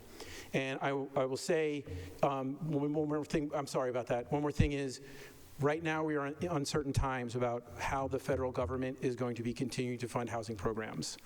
And so by being willing to commit more vouchers, and the full value of the vouchers could be challenging if the federal government makes changes to how its strategy is in providing housing programs. I just wanted to make sure that was understood. Including additional family-sized bedroom units, we looked at how do we say, well, you're going to have to provide 3-bedroom units instead of a mixture that is consistent with what the rest of the development is. As I'm sure you can understand, that creates some financial challenges for 2 primary reasons. One, they consume a lot more square footage than a studio 1 or 2-bedroom unit, and generally rents for larger units are lower on a per square foot basis than they are for studios 1s and 2s. And so you're consuming more of the building space, and I'm getting less revenue for it. So that creates financial impacts. And the city also has the building envelope requirements, which are extremely restrictive because I can't get any more building space even though I have to provide you more units that take up more of my building square footage. And so that could be a tremendous challenge in terms of trying to deliver enough of the market rate units to offset the cost of the income controlled ones. Next, please. And so our recommendation is, if you're going to move to try and require more 3-bedroom units, is change your percentage set aside from units, it's like 20% of units, to 20% of square footage. By doing that, and I provide more 3-bedroom units, I'm still only have to provide you that same amount of square footage. The upside of that is, from a financial perspective, it balances out. From the downside is, you're then going to get fewer units. Because I'm delivering you 3 studio units at 1,500 square feet, or 1 3-bedroom unit at 1,500 square feet, you're getting fewer units for the same amount of square footage. But outside of doing something like that, the other alternative would be a bonus density program, where you say for every 3-bedroom unit you give me, and we did the math on this, it would require 3 market rate units to offset the financial impact of providing an income-controlled 3-bedroom unit. However, that butts up against the housing building envelope challenge, is because if I have to give you more units, that means I have to make the building envelope larger, and so that could be a challenge. I think that there's opportunities to do this, but it's going to require a shift. It's going from percentage of units to percentage of square footage, I think, is the best bet that you have as a community. Next, please. We also reviewed your fee in lieu policy. To put it very bluntly and succinctly, right now you calculate what the construction cost of a unit, and then you apply a 2 times multiplier for rental and a 2.5 times multiplier for ownership, meaning that what I have to pay to buy out of those units is twice what it would cost me just to build the unit on site. It has made it so that it's not very feasible for developers to take the fee in lieu policy. If the goal is for the city to push for units to be on site, then leave it exactly the way it is, because you're making a disincentive to buy out. If the goal is in certain circumstances to negotiate a buyout because maybe the project is located in an area where there's already a high concentration of income controlled units, or it's an area of the city where it doesn't have good transportation access, or it doesn't have good access to services, the development community under the current policy is going to resist that because the cost is so substantial. So if you're looking to try and get more of that flexibility, then removing the multipliers would be the recommendation we encourage you to do. Next, please. One more, please. So we also talked to a number of developers that have built and are building in Somerville, and no, I'm not going to tell you who they are, and no, I'm not going to tell you what each of them said to me. However, we asked them to give feedback on the process, and I'm sure you can understand the biggest thing we heard is the unpredictability of the timeline of a project to get an approval. And so they gave us a number. It increases the length of the process, which builds cost. It also increased risk because there's no guarantee of an approval at the end of the process. And if you know anything about development, you know risk and uncertainty and unpredictability equals risk, which drives up costs. And so that creates a challenge. And as I mentioned earlier, this is disproportionately impactful for small and mid-scale projects. Projects that are 5 to 25 units are much more sensitive to these impacts than particularly the larger ones. So, next slide, please. There's a number of recommendations. I know I'm way over my time, and I'm so sorry that I did that. There are a number of recommendations that came to us through this process. They're here on the slide. They're detailed in the analysis, and I'd be happy to answer questions if you have questions about that. But that was the nickel tour, if you will, of the analysis that we did. To sum up, I would say that, to go back to the kind of the Cliff Notes slide, is right now is not the time for us to be trying to expand the IZ policy. If there is a specific goal you want to go approach, then we encourage you to look at what some of the trade-offs you can do to try and reach that goal. But at least in the current market climate, trying to expand on your IZ policy could create negative impacts on the development of housing in your community. Thank you all so much for the time, and Mr. President, I'm happy to answer whatever questions you have. Okay, thank you. Councilor Ewan-Campen and Councilor Scott. Councilor Wilson. Thank you, Mr. President. Through you, all of this is horrible. This is just all terrible news. I'd like you to leave the building. No, just kidding.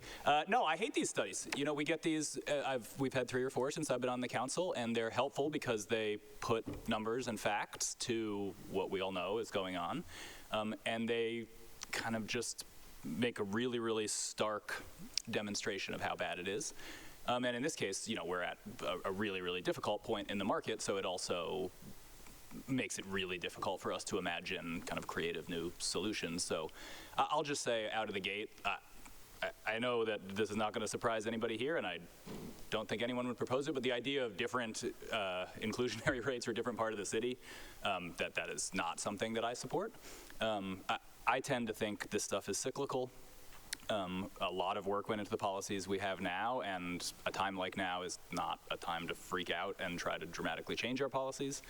That said, you know, we do have to kind of deal with the reality before us, so maybe I'll be proved wrong. But I don't have any questions. I just wanted to kind of respond to the overall zeitgeist, so thank you. Okay, thank you. Councilor Scott. Thank you, Mr. President. Through you, I just had a quick question about that slide 12 chart, which showed, I guess to nobody's surprise, Union Square is the best place to be building things. But I guess one thing that jumped out is that the feasibility, the profit margins for the private developers went up when you went from the 15 to 75. You also did a study of larger projects, 100-plus unit projects. Mm-hmm. Did that follow the same trend of the, did it turn any of these other areas green if you had a 150-unit project? So the answer to that question is we did do that analysis, and the response is no. Nobody else turned green. Okay. It got better. Because of economies of scale of development, but it did not push anybody up over the edge. And not for nothing, but why? I mean, I know why I think Union Square is the best place to do anything. But that said, is the difference in profitability here on the IRR, especially based on the acquisition cost of the parcels involved? That is definitely. I'm sorry. That is definitely part of it. The Union Square area has the revenue potential ratio to the cost to acquire dirt is better. And that's, I mean, everybody who lives in Somerville recognizes the reality on the ground in terms of home prices in East Somerville and Union Square versus out in Teal. I appreciate it. So I really appreciate this study. I think this gives us some things to chew on. I truly do think we can do more with zoning to encourage affordability, encourage development without displacement. But I also share my colleagues' desire to not weaken the inclusionary zoning policies that we already have. I appreciate this as a way to evaluate what targeted changes we can make with a policy lens, and I look forward to that policy discussion with my colleagues over the coming months. Thank you, Mr. President. Okay. Councilor Wilson. Yeah, thanks, Mr. President. Yeah, seeing the permitting process cited as an issue here, you know, we hear about the holding costs of these things and the impact on affordability of going through a really long, onerous, and uncertain permitting process. You know, obviously, I think, well, I'll speak for myself. I support a public process. I think it's really important that we go through that process. You know, I always think about what we can do in terms of making that a better, more productive public process, make it make more sense to people. On the permitting side, what can be done, what's currently happening in serial that could be done in parallel, just to make it go faster in terms of you know, things outside the public process that could really help with those, keep those holding costs down and result in greater affordability. I'm just struck, we hear all the time, we need more workforce housing, right? And then we hear repeatedly how difficult it is to get those 110% AMI units filled. And I guess through the president, is this just a case of our hollowed out middle class in the city, in this region? Is that at the root of hearing these two things that seem very much in contradiction? So the issue isn't that there isn't a need for it. The issue is the certification, and if you don't mind my blunt saying, the perception of living in an income-controlled unit, when there are other options, not just here in Somerville, but in the region, that I can pay the same amount of money, and then I don't have to go through the process of turning over my financials every year. And like I said, this is nothing unique to Somerville. We ran into this in a number of other communities where I've done this analysis over the past 12 months here in the Boston metro area. It's just a challenge, like, why am I going to be willing to jump through those hoops when I can just go find something else? And so what we've heard is it can be, one developer that we interviewed through these processes is they had a unit sit empty for a year and a half because they couldn't find a tenant. Well, they did eventually fill it, but for that year and a half, the revenue is zero. And when you need to model that into your pro forma to understand how you're going to be able to make money, that has a direct impact on your ability to provide those. And so it's not necessarily that there isn't demand for them, it's that the process I have to go through to get it, I'm just not willing to do because I do have other choices. I hope that answers the question. Mr. President, yes, it does, and it also highlights just the really onerous certification and recertification process that people have to go through. And again, much of that is dictated at levels above our municipal government. I've also engaged with the housing division on ways we might make it a little more humane on people going through that. Some of the thresholds that we choose that our vendor who does that process has chosen to require people to explain, a PayPal or Venmo payment that they've received, small ways like that. But, it's just, I hear stories from constituents of having to go hire legal help to just go through the certification process. I'll echo my colleagues from Ward 3 and Ward 2 comments on, it's bleak. Thanks. Councillor Ba, and then Strezzo, then Klingon. Thank you, Mr. President. I just want to thank you for the presentation. It's a lot to chew, as I can tell, and also very stimulating policy recommendations. I think about 2 years ago, I spoke to someone from Washington, D.C. I don't know if that's your staff. Like, they were trying to have this housing needs conversation. Mm-hmm. And so it's been interesting to see some of the recommendations that you made, especially when you talk about the additional market rate housing, in exchange for family control size, where you're talking about maybe a rent control size apartment, and when when it has.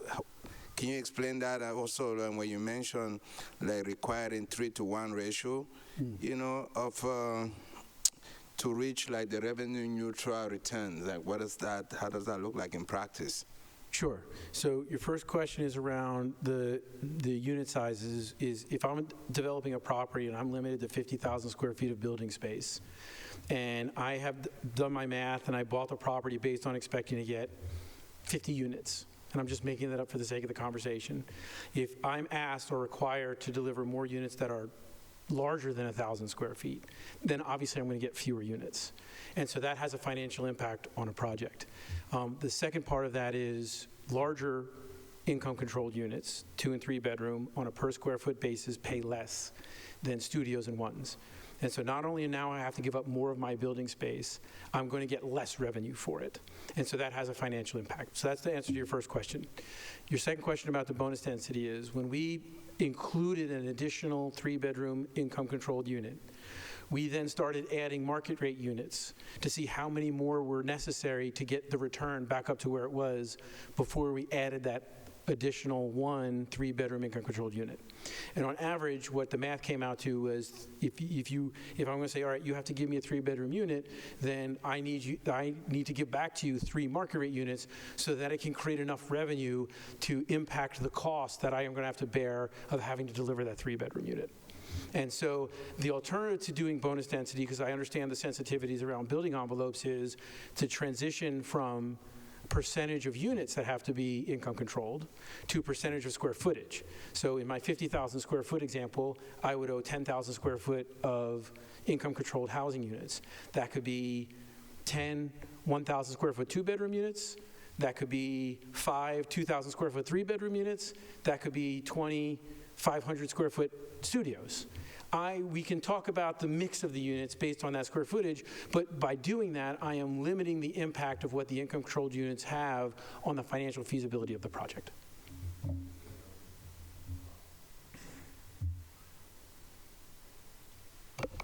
I have to step back when Councillor Baugh is speaking so that the camera can get him. That's why I stand back from the podium. I've been asked to do that, just so you know. Councillor Strezzo and then Councillor Klingon. I'm up. Thank you, Mr. President. Through you to our speaker. So do I hear this clearly that, if I hear this correctly, you are trying to advocate for more studio and 1-bedrooms and less 3-bedrooms? We're not advocating for anything. What I'm saying is, from a financial feasibility perspective, when a developer is figuring out what they're going to pay for a piece of land, and they're looking at your current policy, it says if I have to provide a certain number of income-controlled units, the distribution is going to be the same distribution of the other units, the studios, 1s, 2s. Very few people are building 3-bedroom units right now, to be honest with you, because of the financials that we've talked about.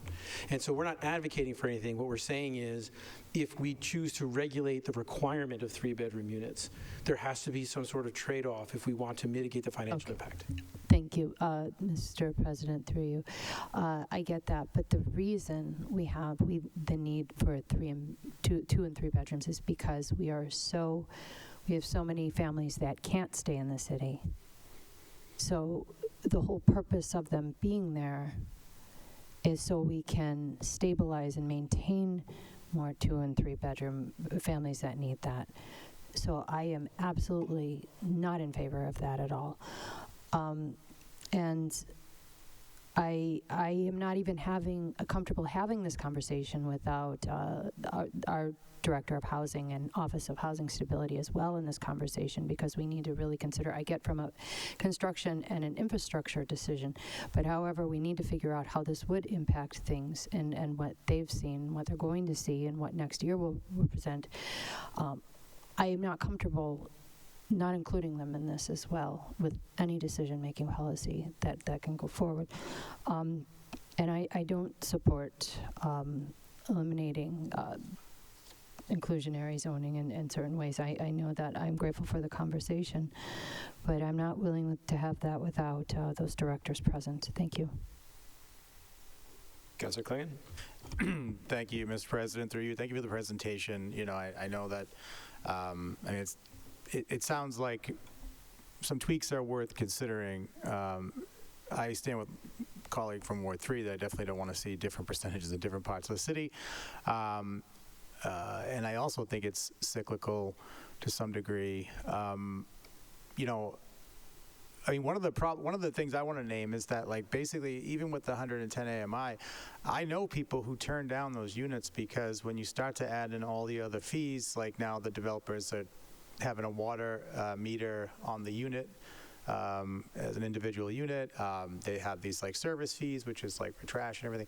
So when they do the math, it's like it comes out to be more money for them to take that apartment. So, you know, I know that there are issues. I hear that. And I look forward to having those conversations and trying to tweak things in a way that works for Somerville and that, you know, keeps people in their homes in Somerville. One question I had, though, was that I missed some of the presentation. I went to the restroom, but I didn't hear you, or at least I didn't see it in the recommendations anyway. Did you visit the demolition review ordinance at all, as far as our policies around the demolition review? I don't believe we did, no. Okay. I'm just curious. You know, since I've been on the council, we extended it from like a year to like 18 months. And, you know, actually, we get a lot of criticism, actually, because people don't understand when a place is sitting dormant, it's because it's under demolition review for a year and a half. I'm not saying I necessarily want to tweak that in the other way. I'm just curious where it fell into line with developers' sort of desire or lack thereof to build in Somerville, like if you had encountered those type of demolition review ordinances in other cities. I can't speak intelligently. I didn't do all the interviews, as Councilor mentioned. I had staff who also did a number of the interviews. So what I will commit to is going back and looking through our information and see what we learned about that and providing that to staff if there was commentary on that we heard from folks, and make sure that gets to you all as well. I just don't know it off the top of my head. Okay. Well, again, thank you for the presentation. And yeah, I definitely don't like anything I'm hearing. But obviously we have to be able to adjust, even if it's temporary. I just don't know what that looks like and what's going to work for our city. So those conversations will have to be had. Thank you. Okay. So in the order that you previously spoke, Councilor Wilson on that point, and then we'll go back to Councilor Shreza. Okay? Okay. Yeah, thanks, Mr. President. To Councilor Klingen's question about the demolition review. So in the financial feasibility analysis report, so not in the presentation tonight, but in that report, when they were in the key, basically looking at the barriers, the issues, it did talk about the historic preservation review as adding additional difficulties to that, which that's when you talk about demolition review. Yeah, it is cited in that report as one of the issues. Councilor Shreza? Thank you, Mr. President, and through you to our speaker.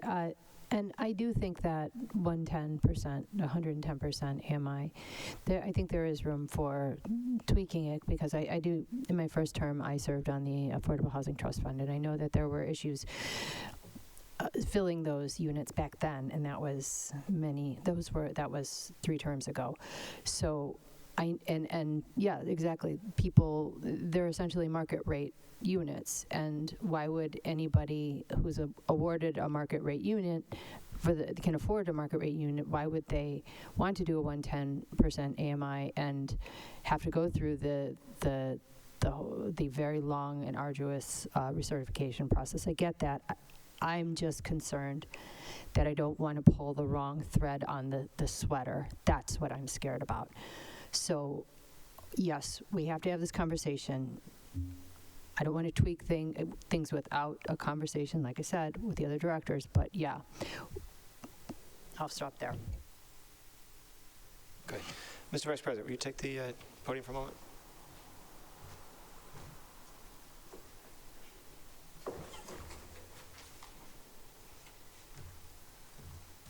This isn't my stuff, but Chair Davis. Thank you, Mr. President. Thank you for the presentation. I just want to ask one question, just sort of for my thinking about it as we move forward and look at all of the different options that we have before us. And this slide particular, which I believe, Councillor Scott, you said was slide 12, for folks that have followed along, almost one that's still up on the screen with the table with all the return on rate of return and the return on cost being in the red, all but for Union Square, as the good councillor from Ward 2 noted. And as I look at that, it strikes me that, and as I try to think of what might be behind that, there's a myriad of factors, I would imagine. One of which I would think may be the zoning allowance. What is allowed to be built in those neighborhoods, I would think, has a significant impact. And Union Square, as we know, is a significant portion of the square, subject to was a master plan or a planned unit. It was one of the fancy zoning things, and it's late enough that I've forgotten which one it was. But the only other place where there is a similar zoning overlay that allows significant, height and density is Assembly. You have Assembly grouped together with Brick Bottom and Inner Belt, so I wonder the degree to which the larger neighborhoods around it might be negating some of that factor. Maybe not. This is all purely just speculations. I'm trying to kind of understand the numbers, and I know everyone's kind of freaking out right now because I'm doing numbers, and this is not my jam, but bear with me. We have been talking, this council has been talking for a number of months, years, and most recently in the last few months in the Land Use Committee about upzoning around transit hubs, around our T stations. Am I correct that and I don't know exactly how the calculation would go, if it would be a hypothetical or, actually running numbers in a different scenario. If, let's take Davis Square, it's the neighborhood that I represent, that is the maximum height in Davis Square is 4 stories. That is the maximum height that was there before we did the zoning overhaul, and it was very explicitly put in place to be a placeholder, so that we could get greater density density bonuses and greater height into the zoning in exchange for community benefits, et cetera, et cetera. Lots of things have happened in the 6 years since then, and we won't go into the sordid history, but am I right that another tool to unlock some of this might be to allow, from the outset, higher building heights, greater density within these units? Would that change the analysis even without other changes to our IZ zoning? So the answer to, Mr. President, to the question is, as long as we're not exceeding 5 stories, yes. When you move from wood frame construction, which is up to 5 stories, into podium construction, where you go to 6 stories, the ground floor has to be concrete and steel by code. That creates another financial barrier because it costs more. And in a place where rents aren't premium, moving to podium construction or concrete steel construction is infeasible. And so that can have a benefit. If you're going from 4 to 5 or 3 to 5, that can have a benefit because you're staying within the same construction typology, but you're allowing for greater development without additional asks. So my acquisition for that site, at least in the short term, will be competitive. 2 follow-ups, Mr. President, if I may. So through you, my recollection is that we've been told that number in terms of when you go from wood frame being no longer from an engineering standpoint, I guess practical, maybe it's a building code, was 6 stories and not 5. So am I mistaken? Is the numbers that you're using is based on 5 stories? Well, our understanding, and I'll have to go look it back, is generally 5 stories is the max you can do straight wood frame. After that, you have to start adding a level of concrete and steel. It's always possible that I've gotten it wrong. The other follow-up is there a number, is there a height at which, based on the formulas that you use for these calculations, that starts to come around again? Not with the current rent potential you have in your community. The cost to do concrete and steel construction is greater than what I could charge for the rent for those units. Okay. Concrete and steel generally only works in extremely high revenue markets. Cambridge Square, Back Bay, Seaport, those types of places. Councilor Davis, Councilor Wilson had to make. Thank you, Mr. President. He had to make a point. Further questions. Thank you. Councilor Wilson, on that point. Thanks, Mr. President. Yeah, on that point, we've been hearing all along that there's a point at which, steel frame construction actually does start making projects viable again, 13, 12, wherever it is. The cost of steel going up, maybe that point is creeping higher. I was just going to bring up, y'all have heard me talk about type 4 construction, mass timber, which is meant to fill that donut hole, basically, with projects. And I'm curious if y'all looked into type 4 at all. I know it's new to Massachusetts relatively, about a year old in terms of our building code. But there's a lot of excitement for that. Cambridge just... they're starting a tall type 4 building there in Cambridge, and I'm curious if you looked into that. Right, yes, we did.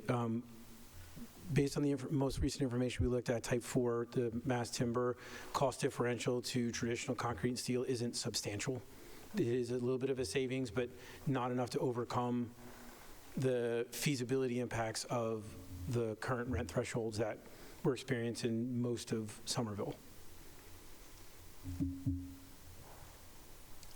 Other questions? All right, would the clerk note that Councilor McLaughlin has joined us and did a little bit ago, noting that now. All right, any further questions? Okay, well, thank you for this. Always entertaining and very informative. We'll place this on file. Director Galliano, do you want to add something? I just want to share some closing comments. By all means. Yep, go ahead. Thank you. I appreciate this, Mr. President. this was a really productive conversation. I love the tone of your questions. That's partly what we're hoping for tonight, is to get your brains thinking about what the trade-offs are, what are our values, what do we think is most important, and that will help us figure out what policies we want to move forward with. A lot has changed in the last 5 years since we last did these two studies, the housing needs assessment and the financial feasibility study. It's something that we're required to do every 5 years to make sure that our inclusionary ordinance makes sense in the current day. So this really starts the process. This is an important first step to really build our baseline of knowledge. And you can expect 3 things coming out of this. Number one, my team and all of my team, went from economic development, housing stability, housing, and planning, are going to be trying to figure out, work with you, work with the community in a public manner to find out what are the most important things. Based on the information that we have here and the analysis that's been done and the model that Kyle's team has shared with us and given to us, we can model different scenarios of how we want to tinker with our inclusionary ordinance.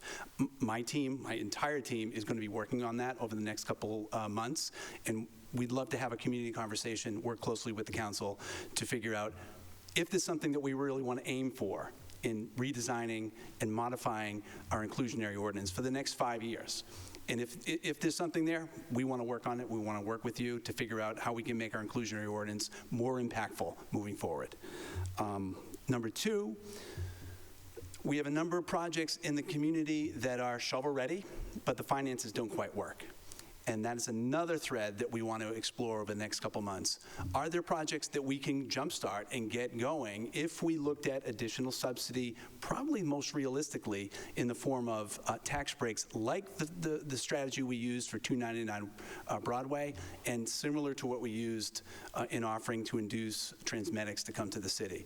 Love to explore some specific projects and also use the model that RKG provide us, working with the council, working with the community, to see if there's something that makes sense, if there's a bargain we can strike in order to get some housing going, significant housing going over the next couple of years. The third thread is our zoning team, Director Bartman. If you look online, we've already started posting a project page to look intensively at our 2019 zoning ordinance overhaul. To answer some of the questions that you're asking. Are there things that we can tweak? Are there ways that we can streamline our process, not lose our values that we built into that process, but are there things that really aren't working and achieving the goals that we outlined back in 2019? Are there things that we can strip away and not see any impact in terms of the quality of the projects and the kinds of things that we want our projects to help us with? So those are 3 separate work threads that I hope you will want to participate with us, because we want to participate with you and with the public to try to make our process better, make our inclusionary ordinance more impactful, and to see if we can jumpstart some projects. So happy to, and I look forward to working with each of you in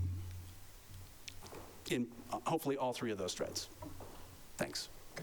Councilor Klingon, did you have a question? Quick question, comment, Mr. President, through you. So, I mean, when you look at when you look back at the 2019 changes, you know, when I think about 2019, I think about like we allow for 2 units in NR, and then a couple of years later, we've recently, you know, a year or 2 ago, increased it to 3 units. So are you able to sort of like look at it through the microscope of like if there's been a jump since the new changes? Because my comment is like government tends to be slow. So, you know, if we start making these changes and it's cyclical, and by the time, you know, we enact anything and now there's a build boom again and we're giving away everything, you know, markets or whatever, I don't study these things, so we're relying on what you're telling us to some degree. So I guess, are you able to look at it on the micro level is my question with regards to some of the different tweaks that we've made from even since 2019, and whether or not it's had any impact in that couple of year span. Through the president, there's two ways I'm thinking about this. I'm thinking about the inclusionary ordinance itself, and that's what this whole presentation and this whole study was about. Is it working? Is it achieving the goals that we set out in 2016, where we had the biggest change, and then we had some modification to inclusionary in 2019? So that whole work. That's what Kyle presented tonight. When I'm talking about permit streamlining and looking at our ordinance and the way it functions and the process of the ordinance, not the different zoning designations throughout the city, but the process by which somebody needs to follow, like demolition delay, all those processes, are they achieving the goals that we set out? We created policies to achieve a goal. Our demolition delay was to ensure that we are preserving our historic assets and finding a way to keep those part of our community. Is it working the way we thought? And are there some tweaks we can make that could quicken the process but still yield the same outcome? I think it's important for us to be reflective, and it's been 6 years since 2019. I think a lot of us, certainly looking at the campaign trail over the last year, recognize that we need to take a good hard look at all of our permitting processes, and we're in a place where we can do that, and that there's bandwidth because development's not booming like it was 3 or 4 years ago. Our planners have plenty of bandwidth to be able to really, pop the hood and look at the engine and see how it's working. Thank you. That's good to hear. I know that counselors here have been trying to upzone for a number of years. We had to get our own person. So that's why I was wondering, are you all going to be bringing forward policy ideas that we then discuss, or are you relying on us to bring those forward? Well, you can look on the webpage. Dan's team is starting a process to engage with the public and to look internally to look at all of our processes, and we hope you're a part of that. And when we come up with some tweaks, there are going to be some small tweaks that we'll bring to you, and then we'll bring some probably more extensive beyond tweaks that we're going to present to you for discussion, so that we, and again, we got to involve the public as well too, so there's probably going to be some sense of public engagement before proposals are ready for this body. Thank you, Mr. President. That's all. Okay, further discussion? Councilor Scott? Thank you, Mr. President. Just to that point, I want to appreciate what my colleague from Ward 4 had to say, especially about examining the results. Like, as our director says, examining the results of these changes, are they achieving the policy? I've actually been working with a constituent of mine to pull together exactly that data to show where the 2-family to 3-family, once that affordability was removed. So I'd be happy to loop you in on that, sir. All right, thank you.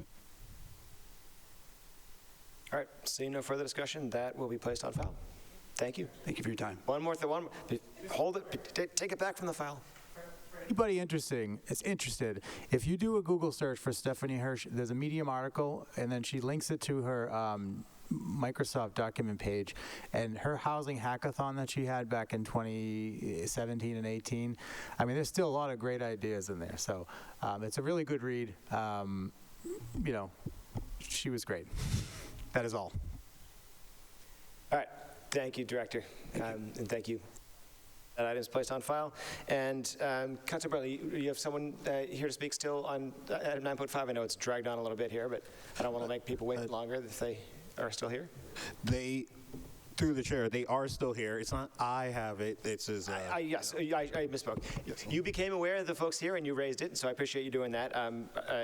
Would you like to sponsor somebody to speak on the item?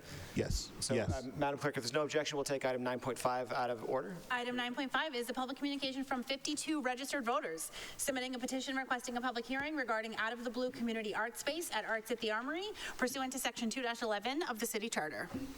Councilor Bradley. Thank you, through the chair. This was a request for a public hearing related to ongoing issues at the Armory. Really, it's years in the making and has come up before this council a number of times over my 2 terms. But I'd like to hear it more from people who've been more closely related to the issues. So firstly, there are 2 people here that wish to speak on this item, and I'd first like to sponsor David Jabinski to speak. Councilor Burnley would like to sponsor David Kaminsky. Any objection? Seeing none, please approach. And if you could just introduce yourself for the record so we can, the clerk can do it. Hi, I'm David Jabinski. This is my first time here. Never been here before. Hi, I'm David Jubinski. I live in Somerville. I'm a local musician, and I work at an entertainment arts venue in Somerville. I also help Parma collect signatures on this petition. Do you all know Parma? Okay, good. That's if you know her like I do, she makes herself known. Parma has been a regular patron of my work for many years, but I just started learning about her eviction situation and the recent armory history this past year. As we all know, Parma is one of Somerville's most colorful bohemians, and bohemians can sometimes be storytellers. So I was initially doubtful of everything she was telling me regarding the recent armory history, the armory master plan, and her eviction. I thought, this can't be accurate. She must be exaggerating. There must be another side to this story. There's no way the city is acting in the way she's telling me. But as I went down the armory rabbit hole, and it was very much so a rabbit hole, everything she told me was verifiable. I truly believe that if this armory situation was not so confusing to the average Somervillian, we would be seeing a much more amplified response to what is going on. I don't pretend to understand all the inner workings of how certain decisions are made, but from the perspective of someone in the private arts entertainment industry, these city-led armory decisions come off as a bit clumsy, and I don't mean to be controversial, but sometimes incompetent. And this eviction feels like the tip of the iceberg. I attended the Mayoral Arts Forum at Warehouse 11 on August 25th, and I listened to all three mayoral candidates discuss the importance of art and their promise to reduce displacement. The candidates seem to be in agreement that the city should work towards adding live-work spaces. At the forum, I learned all about the work that went into these studies and proposals in the Somerville Cultural Capacity Plan and the Displacement Task Force. All three candidates discussed their vision of making the Armory a leading arts hub. Mayor-elect Wilson admitted the city had been a bad landlord. During the forum, Wilson also indicated the city studies are not enough and we need to take more action. Talk is cheap, Wilson said. It is true that the current administration is criticized for being inactive. So it is confusing that when the city actually decides to take action and make a meaningful impact in artists' lives, it is to displace, it is to evict, and it is to eliminate artist housing. There's no way this eviction is representative of all the work that went into all those cultural studies and proposals. We are asking for help and advocacy for local artists. During this past campaign season, Parma and I were working with Councillor Burnley on solutions to this issue.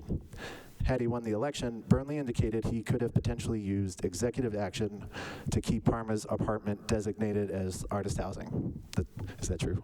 Okay, good. I didn't want to put words in your mouth. I'm asking for Mayor-elect Wilson to consider this solution. Mayor-elect Wilson will take office in January, and Parma's eviction is set for February. Please do not let this eviction be the Somervillian artists' introduction to the new administration. Rather, let its reversal be the introduction to Mayor Wilson, and let this reversal snowball into an arts agenda that caters to local artists instead of an agenda that works against them. Thank you. Thank you.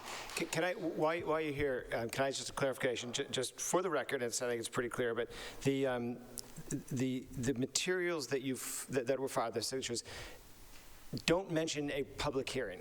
But no. So the request, they were submitted as a request to hold a public hearing.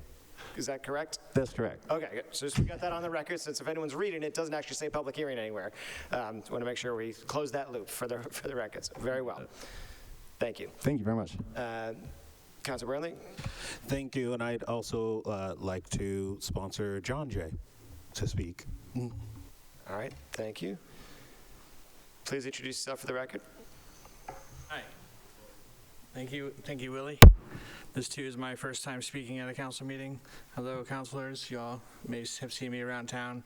I lived in Somerville for about 10 years, and out of the blue, was one of the first art spaces that I partook in back when it was in Central Square, and it helped me get the notion to be creative, and I would be very sad for it to be evicted from Somerville, which I don't think it's going to be kicked out of Somerville. Yes, they're at the Armory now, and they want to stay there. And I hope that they can find a good home in this lovely city of the arts. I'm not a great speaker. I'm glad that I did doing this now other than before the Somerville for Palestine group, because I'm better than having to speak in front of everybody. I second everything that my friend over here says, good words of someone who's prepared. But I just, hopefully that, like he said, Mr. Soon-to-be Mayor, that you can support and not kick the Out of the Blue Armory, or Out of the Blue Art Gallery out of the Armory in the middle of winter. And if they can't stay there, at least find them a new home in one of the many empty spaces in Somerville. That would be great. All right. Could you just repeat your name clearly for the record so we can make Yes, sure? I'm John J. Pillmeyer. I work in Somerville. Unfortunately, I just moved to Cambridge, but I don't know. Hopefully, that doesn't mean anything less. All right. Thank you. So I do request that you take this to public hearing for the Out of the Blue Art Gallery and Parma Chattopadhyay and Steve Asaro. They deserve to speak the truth of what's happening to them. I believe, from what I've heard from Parma, a good friend of mine, they have been treated unfairly at the Armory by, I think I heard Tom Galligani, the current owner of the Armory, which is also a city employee, which I don't know if that's legal or not. I don't know all the legalities. Are they allowed to own? What? The city owns it. Okay. Because all the letters were all under his name, and I don't know. She told me that he owned it, but whatever. But I just hope she gets a public hearing. All right. Well, we will. It is my intent to send this to committee for that purpose. I think Housing and Community Development, Councilor Strazo, does that sound like a good spot for it? All right. Very well. If you so choose, but I think that would seems like the best committee for this one to go to. See any other objection? All right. I think Housing and Community Development is probably, given the nature of the request, is probably more, unless there's an objection. No? All right, so that is approved with a copy to Housing and Community Development. Thank you. Councilor Strazo? Yep. If I may, it won't be before the beginning of next year because it's too late to add it to the agenda, so let it be known. All right. At least don't let them have to move in the middle of February, hopefully. We will work on the scheduling. We'll see what we can figure out. But we do have, unfortunately, given the nature of the time in the calendar, we are limited in our number of days that are left to work on. We'll work on the calendar, see what we can do. Thank you. Thank you. All right. Before we start tonight's meeting, let's take a quick break. We'll stand in recess for 7 to 9 minutes, or when enough people get back here that we can start again.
Quorum in the chamber. Madam Clerk, take it from the top. The next order of business is item 4.1, an order by Councillor Davis that the Director of Infrastructure and Asset Management update this council on how the foundation at the Brown School is monitored, whether mitigation is required to address any concerns, and if so, the details of those mitigation plans. This is an item that came up with the school committee.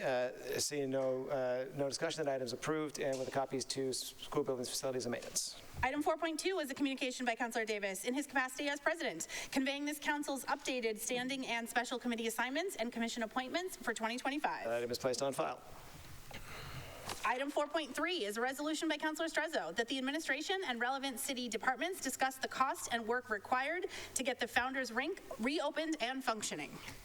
Councillor Strezzo. Can you send it to Housing and Community Development Committee, please? Approved with copy to Housing and Community Development. Item 4.5 is a resolution by Councillor Strezzo that the administration, the Director of Mobility, and the Director of Health and Human Services discuss the recent closure of the West Somerville Community Bike Path bordering Cambridge and present a plan to address this closure. Councillor Strezzo. I hand this Ward 7 work over to the Ward 7 councillor. It's all yours. Well, I have enjoyed stepping into the role as a Ward 7 councillor and taking on more work of Ward 7 as an at-large councillor. I'm happy just being an at-large councillor and not having borders of where, and I like to be able to roam. However, this order to our newly appointed Ward 7 councillor, Emily Hart, yay, was brought forward by neighbors that are very concerned now that the Cambridge community path is closed, Cambridge Somerville, right on the west side of our city. And they're tossed around without very few answers of how this affects Somerville and their neighborhood. And residents are being, bike path people, everyone using it, are being diverted and detoured to go through side streets that may or may not be able to accommodate cars, people, etc. And I have not had any success getting concrete answers. I think we should discuss this in committee. Councillor Hart. Thank you, Mr. President. I just wanted to thank you, Councillor Strezzo, for working on this, and just to state my concerns with the situation. It does seem very dangerous. There's bikes and pedestrians going where there's no sidewalk and there's no signage and there's no preparation for that kind of traffic. So I look forward to being able to address this. Councillor Strezzo. Thank you, Mr. President. Also forgot, there's also, there's numerous department directors that need to be discussing this as well. I want to point that out. The residents are also seeing an increase of needles. And because the bike path is closed off in that little pocket, there's, as of yet to be heard, any plan of how we're going to be addressing that. And I had another point, but I forgot it. Anyhow, please send it to the committee. Thank you. This to go to Housing Community HCD, yes, thank you. So that item is approved with a copy to Housing and Community Development. Item 4.7 is a communication by Councillor Strezzo conveying concerns regarding the increasing costs to low-income pet owners and inviting community members to help solve concerns about pet food insecurity and the cost of veterinary care. Councillor Strezzo. Thank you. If your SNAP benefits aren't coming in, how are you going to be able to feed your pet as well? And I think we need to be talking about this. I think that owning a pet is becoming more and more of a class barrier, quite frankly. Vet bills are out of control, and you can't even walk into a veterinary office without plunking down hundreds of dollars sometimes, simply even just for a vet visit. Now, when we talk about food and what animals can eat or etc. First off, our furry friends, our pets, are helpful with mental health and provide support and love and need to be present. And the idea of pet ownership should never be a class barrier. We have Tufts additionally, and I would love one day to explore this as part of our pilot program. If we get some commitments that Tufts has a veterinary the program. Is there any way that we can partner with Tufts and they could provide student-led services for pet owners, low-income pet owners, in these times for residents of Somerville? Can we have this conversation? Can we talk about it? And when we talk about food for pet ownership, Project Soup has some pet donations. I'm also hearing of a few like Stritches and Boops and other pet stores in Somerville that are accepting donations for foods. We need so much more. It's something I think that isn't considered when we talk about disparity and low-income people in our city, and we have to have this conversation. Yeah, I think it would be good to go to committee. It's, I'm going to say equity, because it's a very interestingly written order, and want to make sure the conversation is done properly. All right. That item will be approved, or actually just placed on file with a copy of equity. Item 4.9 is a resolution by Councilor Ewan Campen requesting that the administration cooperate with this council to establish a water and sewer rate commission to establish water and sewer rates and to oversee abatements, as is common in other Massachusetts cities. Councilor Wilson would like to sign on. Councilor Ewan Campen. Thank you, Mr. President. Can we read the next item as well and take them up together? Councilor Sate would like to sign on to that first item as well, too. Got it. And item 4.10 is a resolution by Councilor Ewan Campen in support of the Massachusetts Water Resource Authority committing additional resources to stormwater management. Councilor Ewan Campen. Thank you, Mr. President. I want to note earlier today I spoke with Councilor Mbaugh, who would like to be added as a co-sponsor on the second item. So we have a massively important issue that is facing the council right now. And it's something I really do not think is getting enough attention, and I think has honestly been quite hard for people in the public to understand. And it is the issue of how we're going to fix sewage overflows into local rivers, and specifically how we're going to pay for that.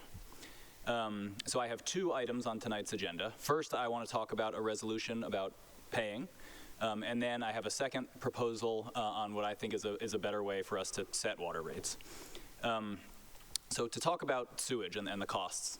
So as everyone here knows, we are undertaking a legally required process to come up with a proposal called the Long-Term Combined Sewer Overflow Plan.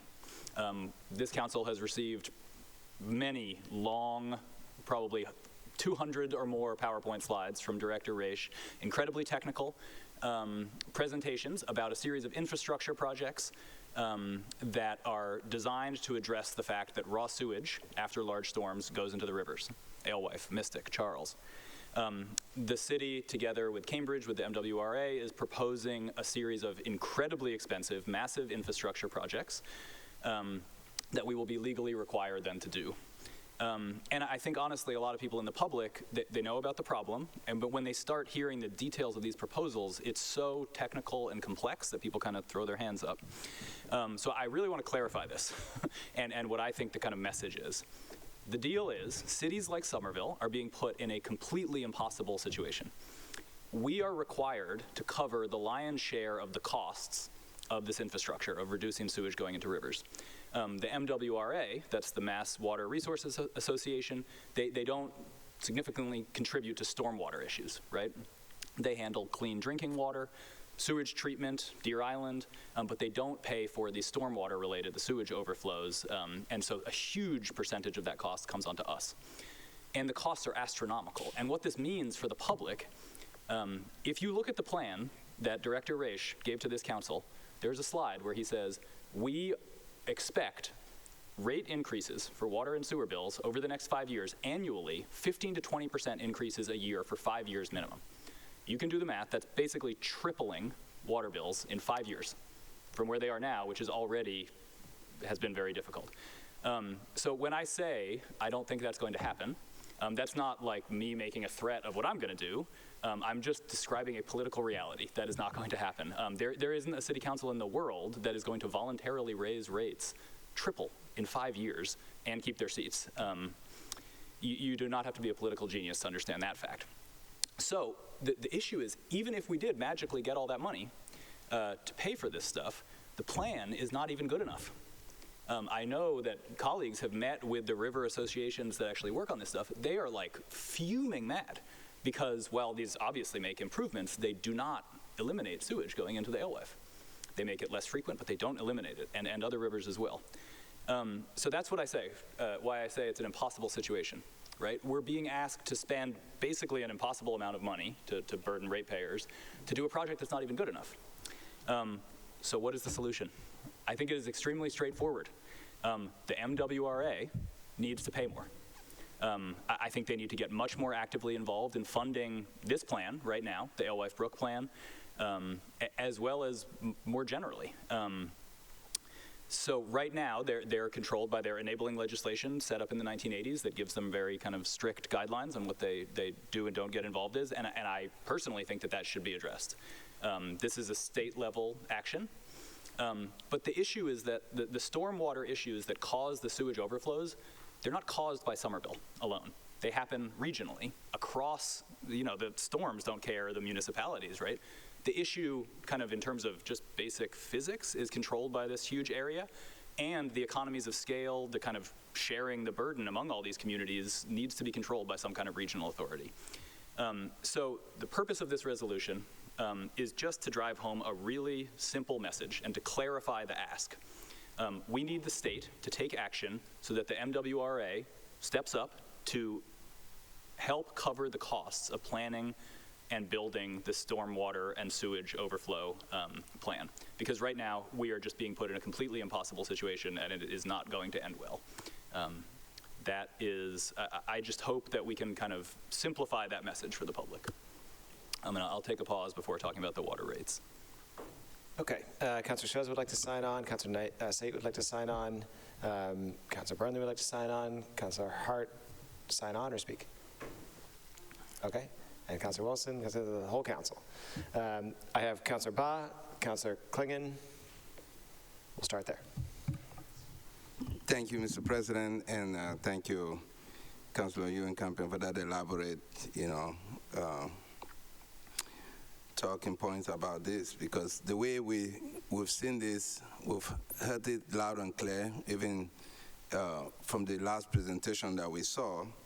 It's pretty clear that, we do not want water quality downgrade, because the presentation, they went to the lowest section that they could possibly pull out. So MWRA has proposed a revision of the water quality standard to avoid making required investment, and a water quality standard downgrade will roll back decades of progress that has been made to clean up our rivers. So it means that more pollution and 4 times as much sewage by 2050 due to climate change. So just as the good councillor mentioned also, so they presented unworkable alternatives. That the proposal to revise the water quality standard explain why the various proposals for the updated long-term CSO control plan are unworkable.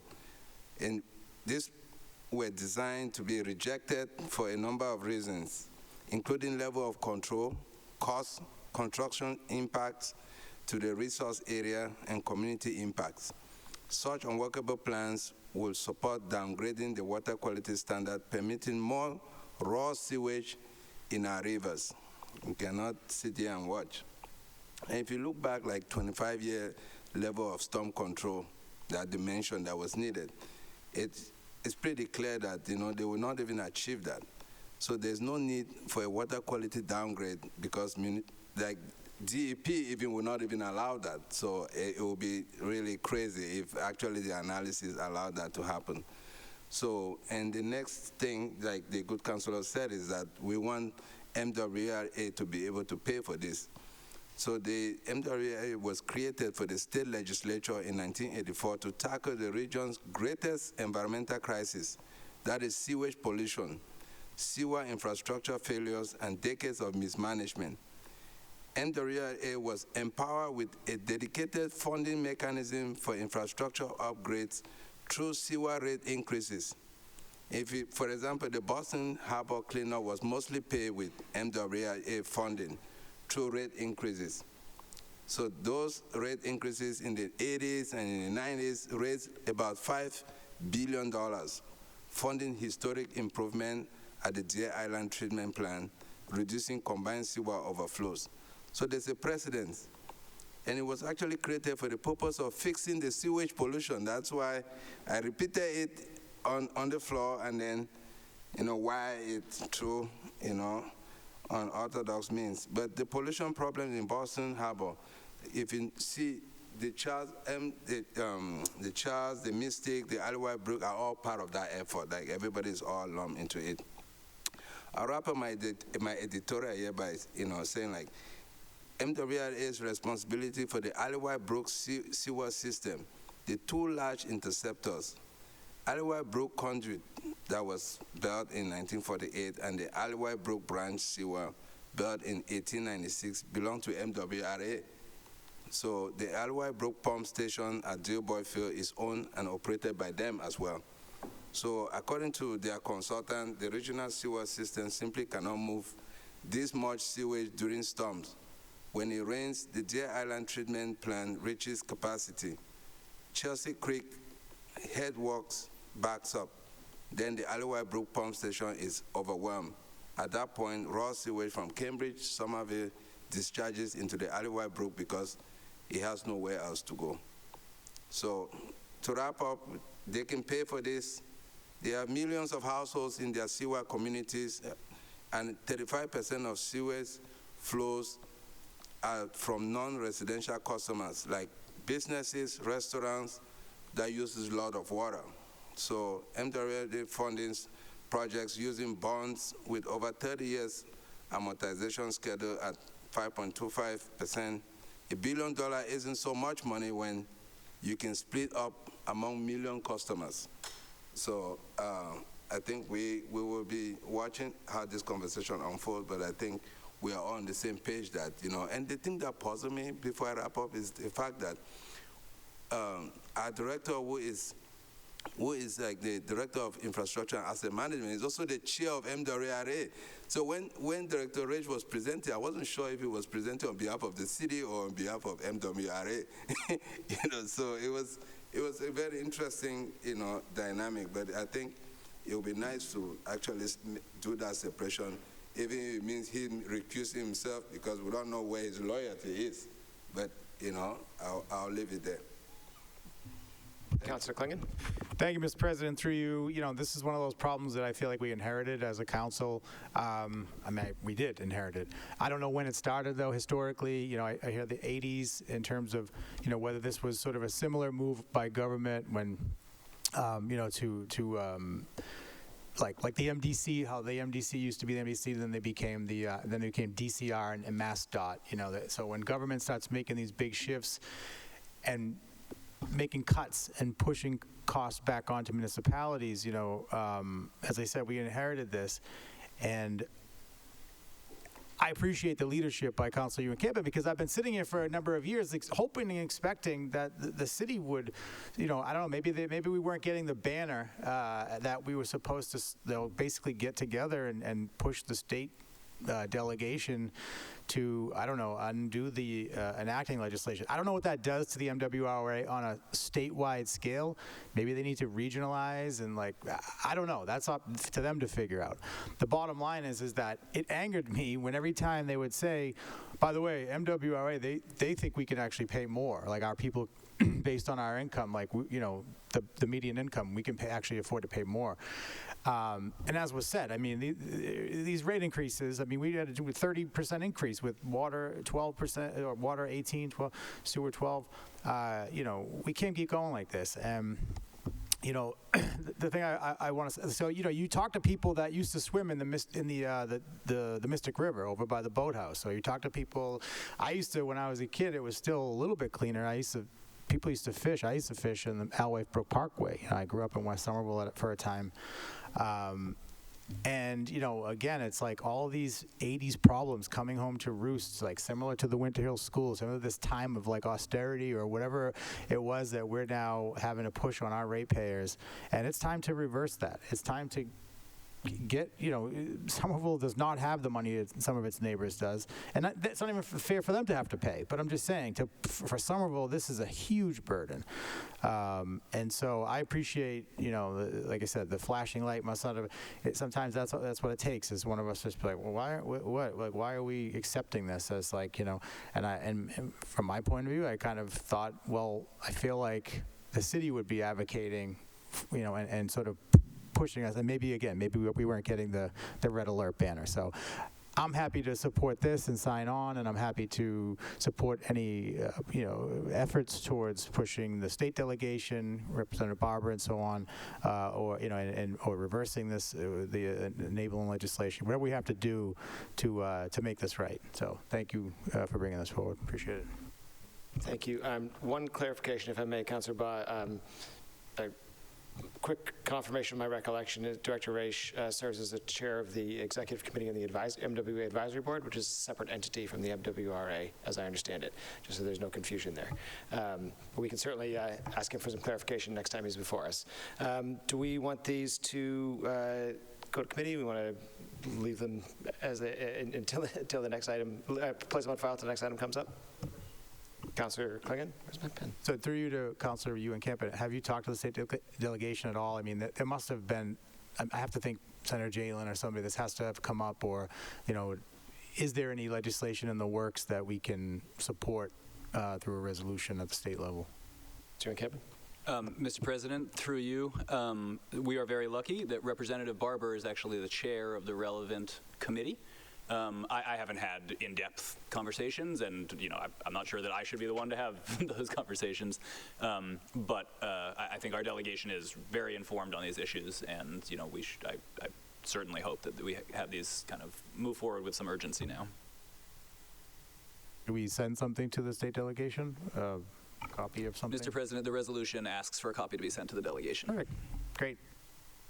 Councillor Bob? Yes, to you, Mr. President, I think we should also send a copy to finance, because we already have a CSO is in finance right now, so we can just take both up together.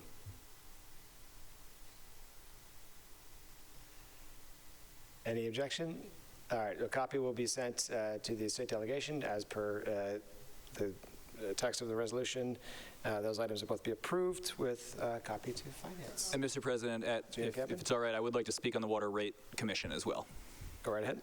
So, let me correct myself. The first item on, or the second item, I guess, stormwater management will be approved with copy to finance. Councilor Campen, back to you on item 4.9. Thank you, Mr. President. On the subject of rate increases, I have always been really mystified by the process by which the City Council is asked to approve of the water rates. As far as I can tell, it is designed by a maniacal sadist. It is like the very last night of budget season.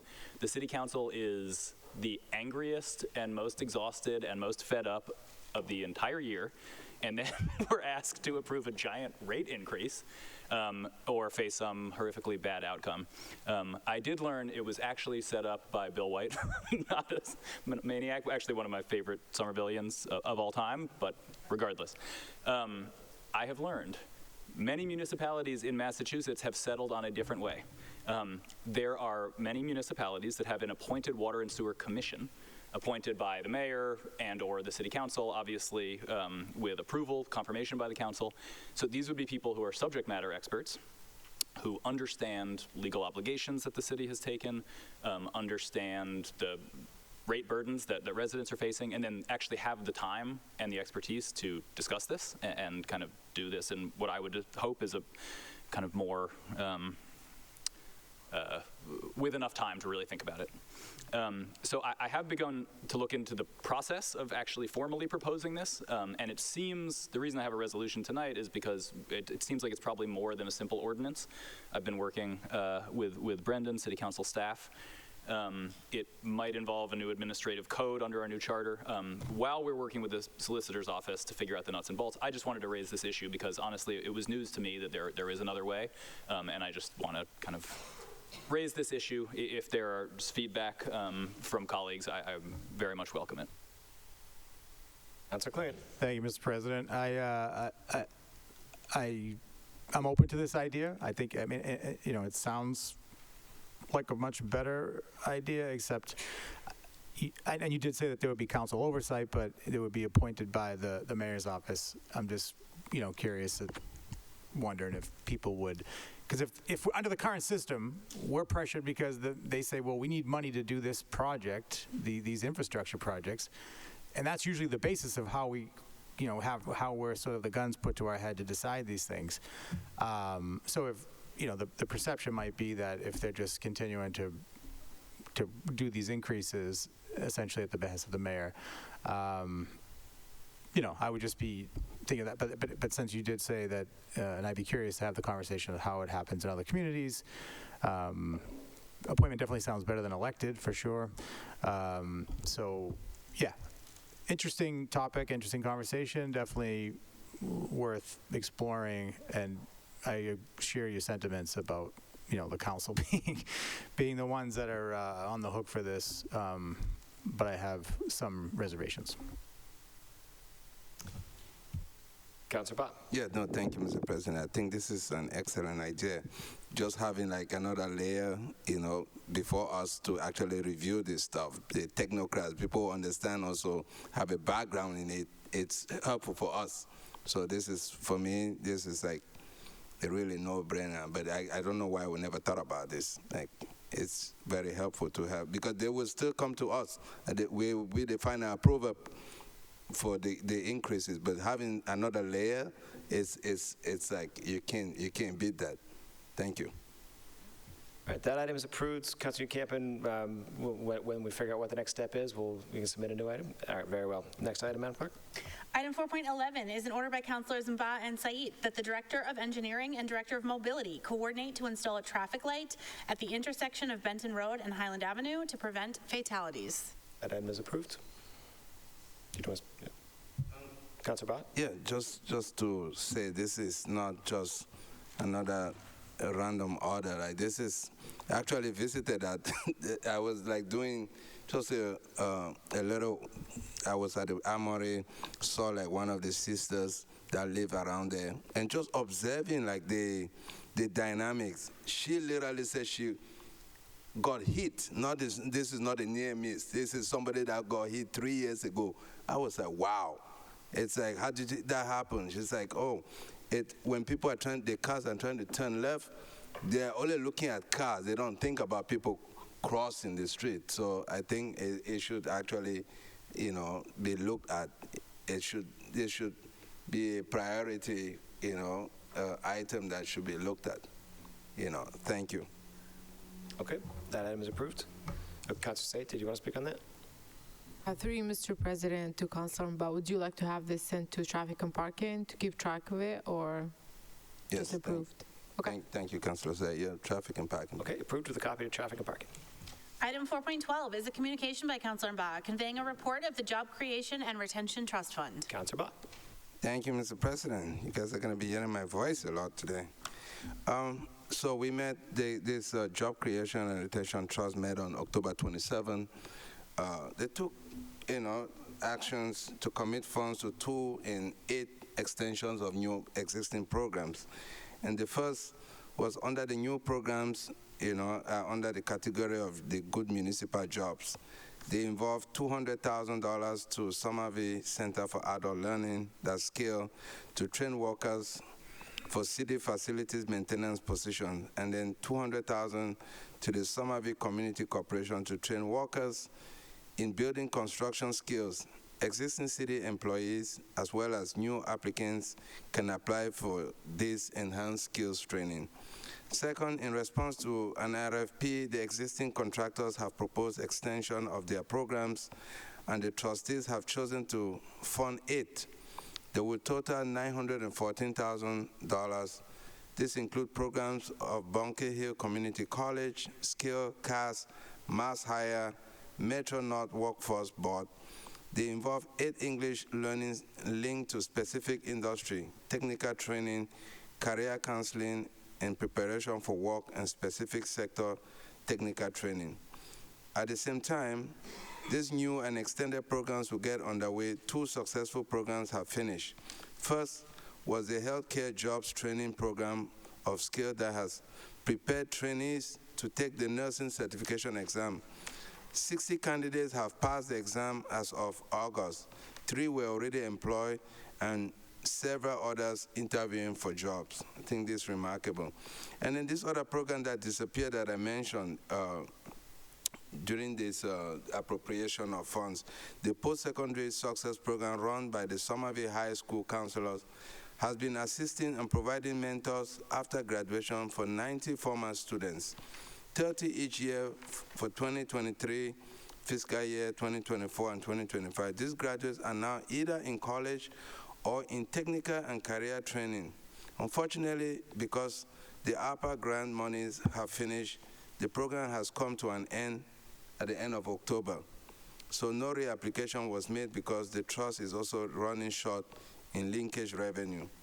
So a revival of this high school program could take place outside of the trust because some of these programs are even funded through the general funds in Cambridge and in Boston. So I hope that, through this study of our stabilization accounts, we can find alternative funding to continue this program.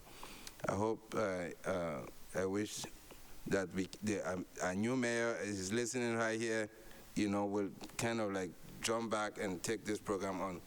May this report be accepted as submitted, Mr. President. Okay, thank you, Councillor Ba. That item is placed on file. Item 4.13 is an ordinance by Councillor Wilson amending Chapter 8, Article 3 of the Code of Ordinances pertaining to secondhand dealer licenses. Councillor Wilson.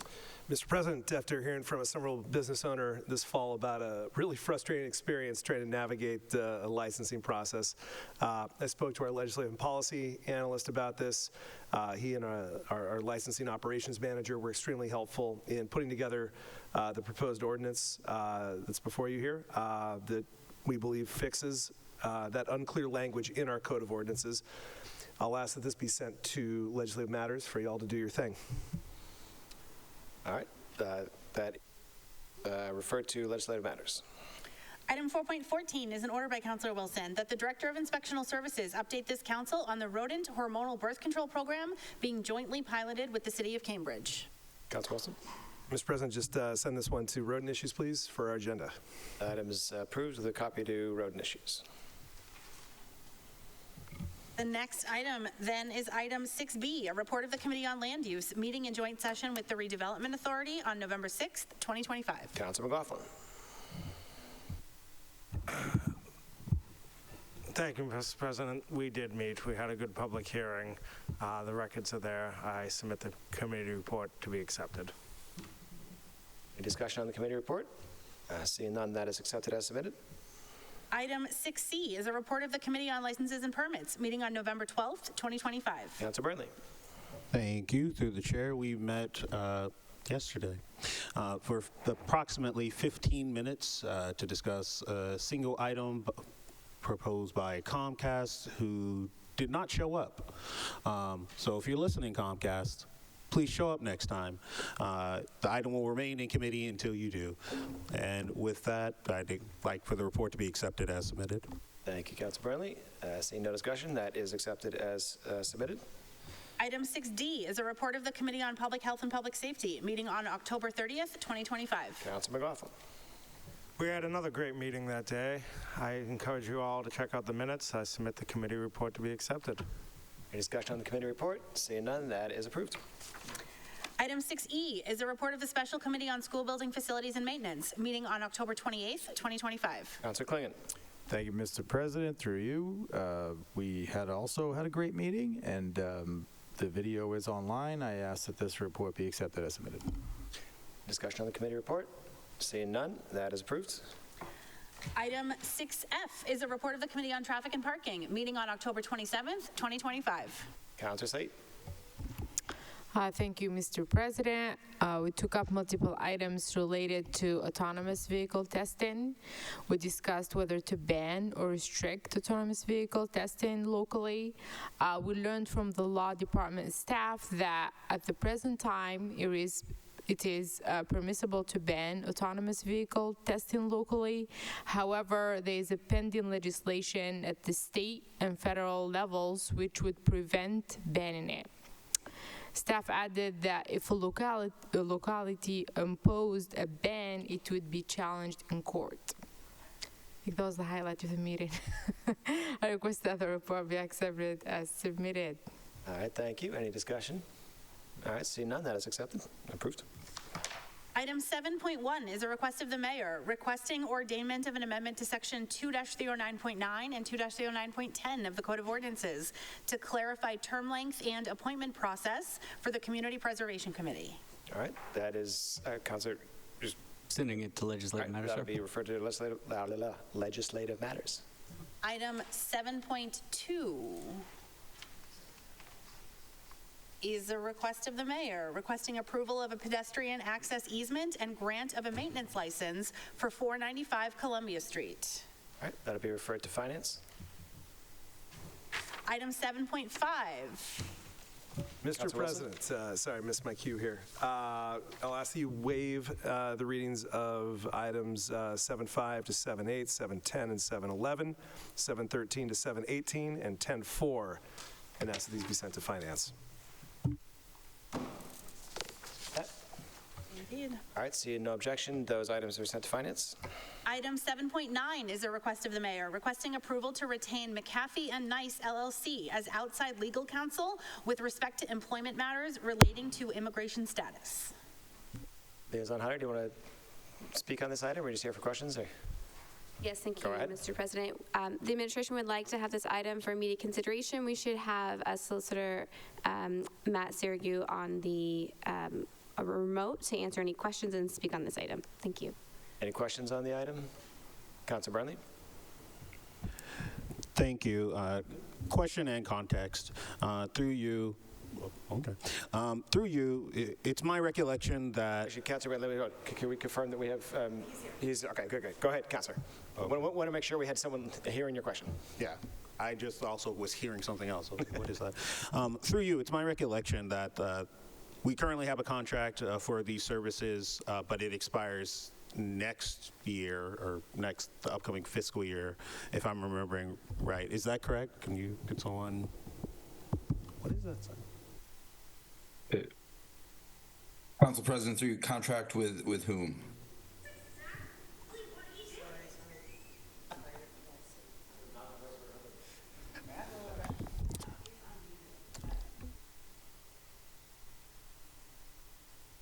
Hold, please. We're working through some technical difficulties. You have a representative from the law office on participating remotely, so I want to make sure that he can both hear the question and respond. Sorry, can you hear me now? We can hear you now. Thank you. Go ahead. Can you hear the question? Excellent. Sorry. This is Council President, through you, thank you to the good councilor with the question. I just wanted to clarify with whom we may have a contract. This is a new contract for a new outside counsel. Through the chair, correct. My question was the current contract is expiring next year. Is that information that you have? I would just want to get that as a baseline.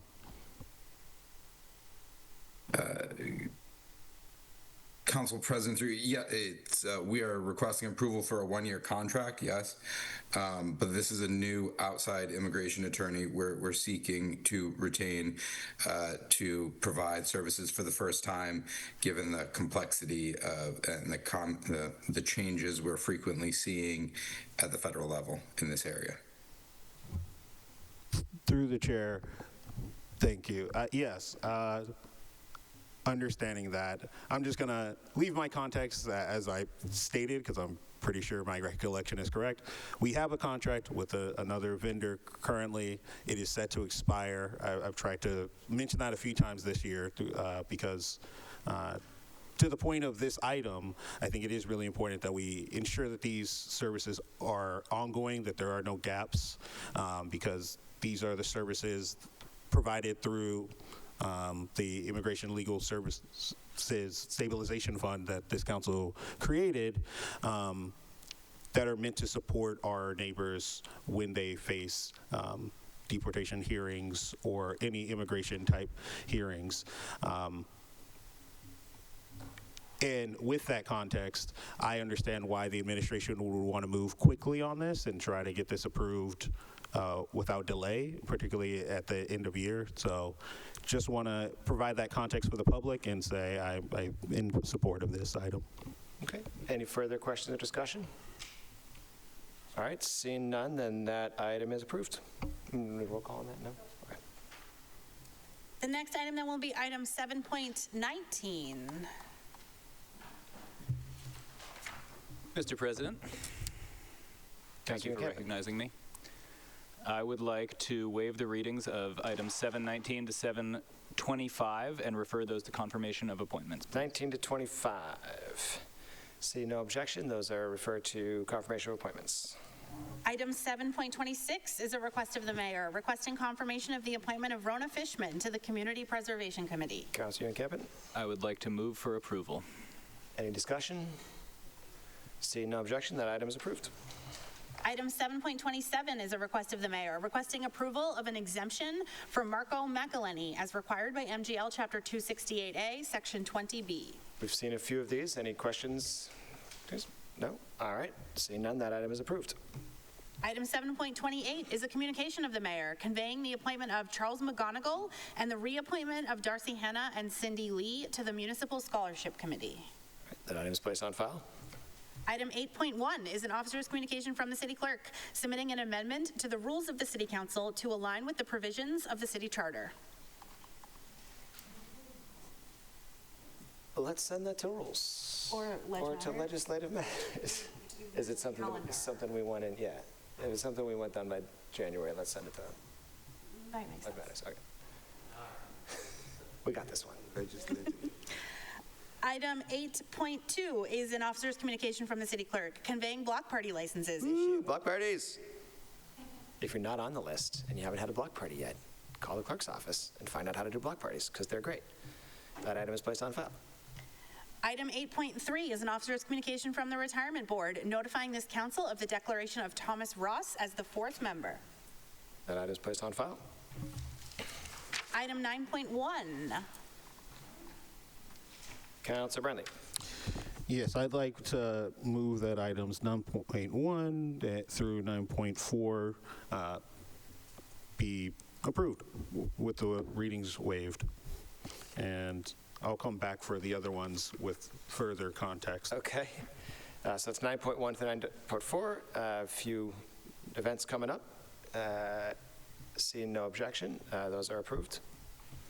Item 9.6 is a public communication from Crystal Huff submitting comments regarding food access. That item is placed on file. Item 10.3 is an order by Councilor Said that the Director of Mobility install a blue bike station at Junction Park. That item will be laid on the table.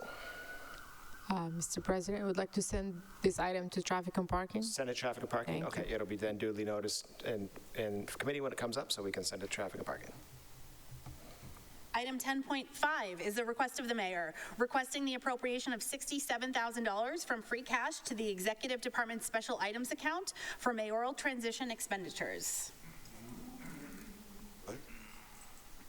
Wait, did we already do 10.4? Did we do 10.4? Mr. President, could I just say, checked with the law department, who checked with the State Ethics Commission. I do not need to recuse myself from this.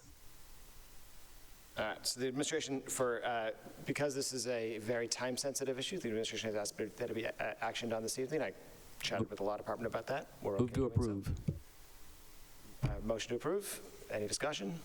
Up to the mayor-elect. Need a roll call? No. All right, that item is approved. Mr. President, can I move for reconsideration in hopes that it fails? Councilor Wilson moves for reconsideration in the hopes that reconsideration fails. Does anyone wish to change their vote? Seeing none, reconsideration has failed. The next item is item 10.6, an officer's communication from the Executive Director of the Office of Strategic Planning and Community Development, conveying a summary of community benefits funds. That'll be laid on the table.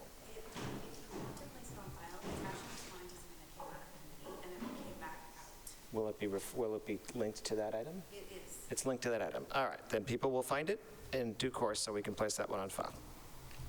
Item 10. Sorry, did I miss one? Okay. Item. Oh, okay. Okay. Adam Clark. Item 10.7 is a new used car dealer license for Union Square Auto Sales at 39 Webster Avenue, 20 vehicles outside. We can LMP, please. send that to license and permits. Item 10.8. Councillor Burnley. Just for clarification, for 10.8 through 10.10, are we allowed to approve them? Do they need to be held down? Is there a difference? Thank you, given Councillor the Burnley. I did timelines? discuss this with the Law Department today since we were having the conversation. These are all events that are coming up very quickly, and so they expressed that was not a significant concern if we decided to move forward on those this evening. Then I move that items 10.8 through 10.10 have their readings waived and are approved. All right, see no objection. Those items are approved. And that brings us to the end of the agenda, Mr. Are President. there any late items? I see no further items before this council. All right, thank you, everyone. And with that, Councillor Hart moves to adjourn. We are adjourned.